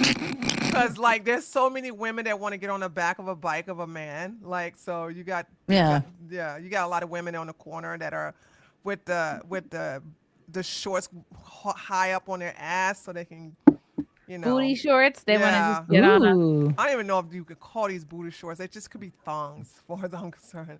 But like when you're a woman and you're a woman biker, all eyes are on you everywhere, and it's like wow. You hit one curb and you'll never hear the end of it. No. Also, you need to be wearing leather pants because you could burn your legs. Yeah, I wear. It depends on how hot it is in Georgia. I'll wear either jeans or I'll wear some leather chaps. Ooh. But Are they assless? I would no, not assless. No. I know they even made regular chaps. I would have some probably like biker shorts or some kind of like cotton shorts underneath the chaps. Just show up dressed like Prince. Assless chaps with a thong. No, if I show up with ashless chaps, like hell no. That's just asking for trouble. Asking for trouble. No, thank you. Yeah, there's probably a lot of cool people in the motorcycle community. It is. And they probably all... The only thing is I don't go to the after parties because it's always going to be a big fight. It's always going to be like a shootout or something like that. Oh. But they're very generous with food. They're very generous with their drugs, even though I don't take it. They're very generous with a lot of stuff. And you'll never have to, like if you're a female biker, you really don't have to want for anything. It's kind of like stand-up in the beginning. Like if you're hot, you'll get freebies. You'll get drugs. In the beginning. Drinks. In the beginning. And then you luck Everybody runs out. loves the new, young, hot. Single. Helps to be single. Single. Number one, single, open micer. Mm-hmm. Is always dating the 20-year comedian. Yes. We've all done it. Wait, so she's not single? No. Like, there's like a stereotype in stand-up. Yeah, like that. There's the token girl on a show, or if you're like a hot girl doing stand-up, like things come easily to you, and like perhaps that's true, but then it runs out. I think it's good for the beginning. You should use it for your advantage, right? But quickly, it doesn't last long, because if you're not funny, it dies, you know? So yeah, people give you one shot, and then if you're not funny and you can't carry it, then that's it. Yeah. You gone. So it's you gone. That's actually kind of cool then, you know? That's true. And everyone's got like advantages. Like everyone's got sometimes people get their one shot because they're friends with the producer, or they whatever. You know, everyone's got their different but at the end of the day, whether you still have to be funny. You know what I mean? You can get all the advances or whatever, but when you're on the microphone, it's just people will know right away if you got it or not. So the novelty wears off eventually. That's the cool thing about stand-up. Yeah. Because then if you are, you'll end up, you know, I don't know, cursing out somebody in the audience randomly, and then that'll go viral, and then people will be like, why didn't she handle that better? Yeah, didn't she's not very funny. Female lose her shit on some guy in the front row. She was like a libtard type of comedian. Something like that. Yeah. It just was not, it would never be a moment I think you should choose to put out. Like, why would you choose to put that clip out there? Right. Or if it does get put out by somebody else, publicly say, hey, this wasn't my best moment. I wish I would have handled it differently. You know what I mean? Right. It looks like she did it on purpose to turn it into material. I saw clips of that of her afterwards. Like, so this like clip went viral of me and like all this shit. And so like, and like at one point she was even like, I don't know why I was telling him to look me in the eyes. I mean, my husband's autistic. I should know something about not making eye contact or whatever. Like just dumb shit. But like, it looked like she did like a few nights of her talking about that viral clip. And I was like, okay, that was all on purpose. All of it was on purpose. Well, she has to acknowledge it. Yeah. Yeah. I don't think it was on purpose. I think she had a meltdown and it was She had a meltdown and she thought like, "Ooh, let me post this clip of me where I think I look good." Like an idiot afterwards too. Yeah, well, that's the thing is like she posted it herself. Oh, she did. And and so instead of being like, "Yeah, saw the clip, whatever," like she posted it, and then, I think Chrissy's right. I think she thought she looked cool. Lila, people in the audience were gassing her up, like when she was like going after the guy. It was like, "Woo, you go, you tell him, blah blah blah," and they was like. They gave her this false belief that she was in the right and she looked good right then and there. And then when it got on the internet, that's when she got her wake-up call. Yeah. I think that's also what makes stand-up interesting too, though, is because maybe in that moment in the room, if you were there with her, it would have been a different energy. But when it's like filmed like that, do you get what I'm trying to say? Like, it should have just never been filmed. It should have just it's been a moment that was for that audience, and people would have been like, whatever, but it just wasn't good. Yeah, it didn't look good. It looked pretty. The audience was with her. It wasn't like nobody else in the audience, said she shouldn't have done that. But I've seen to me, it seems like one of those like they're so embarrassed for her that they're gonna like. It's just like the black girl where you had the people around her telling something, "We with you, girl. We're with you, girl." People tend to co-sign fuckery and stupidity because they want to spare the person's feelings. That's all that was, in my opinion. I also think too, we had a show with the Micro Maidens where somebody yelled something. I wasn't on the mic. Somebody else was on the mic, and the girl on the mic yelled at the audience member to like shut the fuck up. And at first the crowd was like with it, like, yeah, right. But then that guy ended up getting like kicked out. And as a comic, I was like, it's never the goal. Like, of course the crowd is going to be for it at first, but it's like, if you don't have a joke to back up the hostility, it just becomes a hostile thing. It doesn't become funny. I never want that. I want that to be the absolute last resort. I don't think I've ever kicked anybody out of a show. Yeah. Ever. No, and also it's like the goal is to make it for there to be a joke, not just to be like you're dumb. Yeah, and the goal is to win them You know what over. I mean? Is to like charm them. You're up there. Or Your if job not is to charm them, the like audience. just clown them to the point where everybody else Right. is really enjoying it. Right. Yeah. So it's like either crowd work, make fun of them to a point where like, ha ha ha, we're all laughing at you and we're all coming together in that way, or charm them that way you bring them to meet the level of the crowd. Like, yeah, it was just, it made me uncomfortable watching it when she was just like, everybody else is here having a good time and you're blah blah blah. Like it's like I'm not used to any kickback, not kickback, but not used to any like negative feedback, Pushback. basically. Yeah. Like, ugh. and You're again, saying in mean my shit mind, I'm to like, me. you're performing for like this whole situation is set up for your success. Right. You're in a packed comedy house. Everybody's here. They know stand-up is happening. Sold out, and they're already fans of you. It's already a home game. Exactly. You're set up for a home run, and this is what you're choosing to do. You're not performing at a strip club right now. Okay. Yep. This is not what's happening. Yeah. Well, yeah, it definitely like sets those people up who knew who she was and wanted to go to not want to go see her again. I never knew who she was before that, and I definitely don't want to go see her now. And so like, if I was like that, if I was hyped up to go see her or somebody, and that's what happened, I would be like, oh, okay, so this is not a person you see live. You just check out their comedy their specials videos. here and there or whatever. And But also, we don't see them live. Another thing too, if you are going to talk to the audience, you need to be prepared to handle that kind of crowd. Like I will say this, Chrissy, you are a master of doing crowd work like no other person I've ever seen. Crowd work is not my thing. I have a really hard time doing it. I've done a little bit of it since I've been on tour, but Chrissy's very skilled at doing it. So if you're not skilled at talking to the crowd and being able to handle that kind of back and forth, then it's like, just stick to material. Okay. If you don't know what you're doing.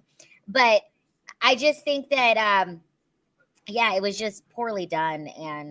But I also think she didn't have a lot of material to go to. Maybe Which is why when he said you don't have material, it triggered her and she got even angrier and more wound up. Yeah. So she should have just said, hey, I don't have any jokes about that. Sometimes the honest moment of saying that can get people laughing. So. Yeah. Yeah, my crowd work is signing asses. That's true. You have great crowd work, Lila. You're I bet you're way better than I'm getting better. I am getting better, but I'm not nearly as good as you are, Chrissy, because you're Chrissy is so fucking good at it. If you guys haven't come to one of her shows, you have to see it. But just like she is so quick here on SimpCast to come up with jokes, I've seen her come up with incredible bits on the spot, like in the moment. And it's something I really do admire about you, Chrissy, because a lot of people try to do crowd work, but it's just, you do it at a level that it's like, you've got jokes that goes into it. It's not like you're just talking to the crowd to like fill up space. Cause I see a lot of comedians talk to the crowd, but it's cause they're trying to fill up time. Like you're actually talking to the crowd to make jokes, to actually like, make the connection, you know? Wow, you're sweet. That is nice. Hopefully I still remember how to do that. And the baby you'll never hasn't lose taken it, my Chrissy. brain It's away. in your blood. Like AIDS. Yeah. On that note, this was what a great show. It's almost time for the Bean to wake up for his midnight feed. Let's do outros. No.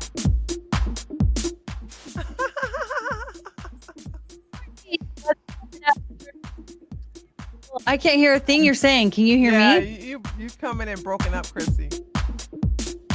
Okay. Yeah, turn up the music.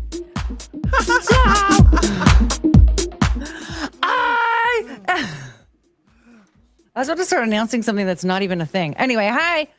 You can follow me on Twitter. My handle was that Courtney.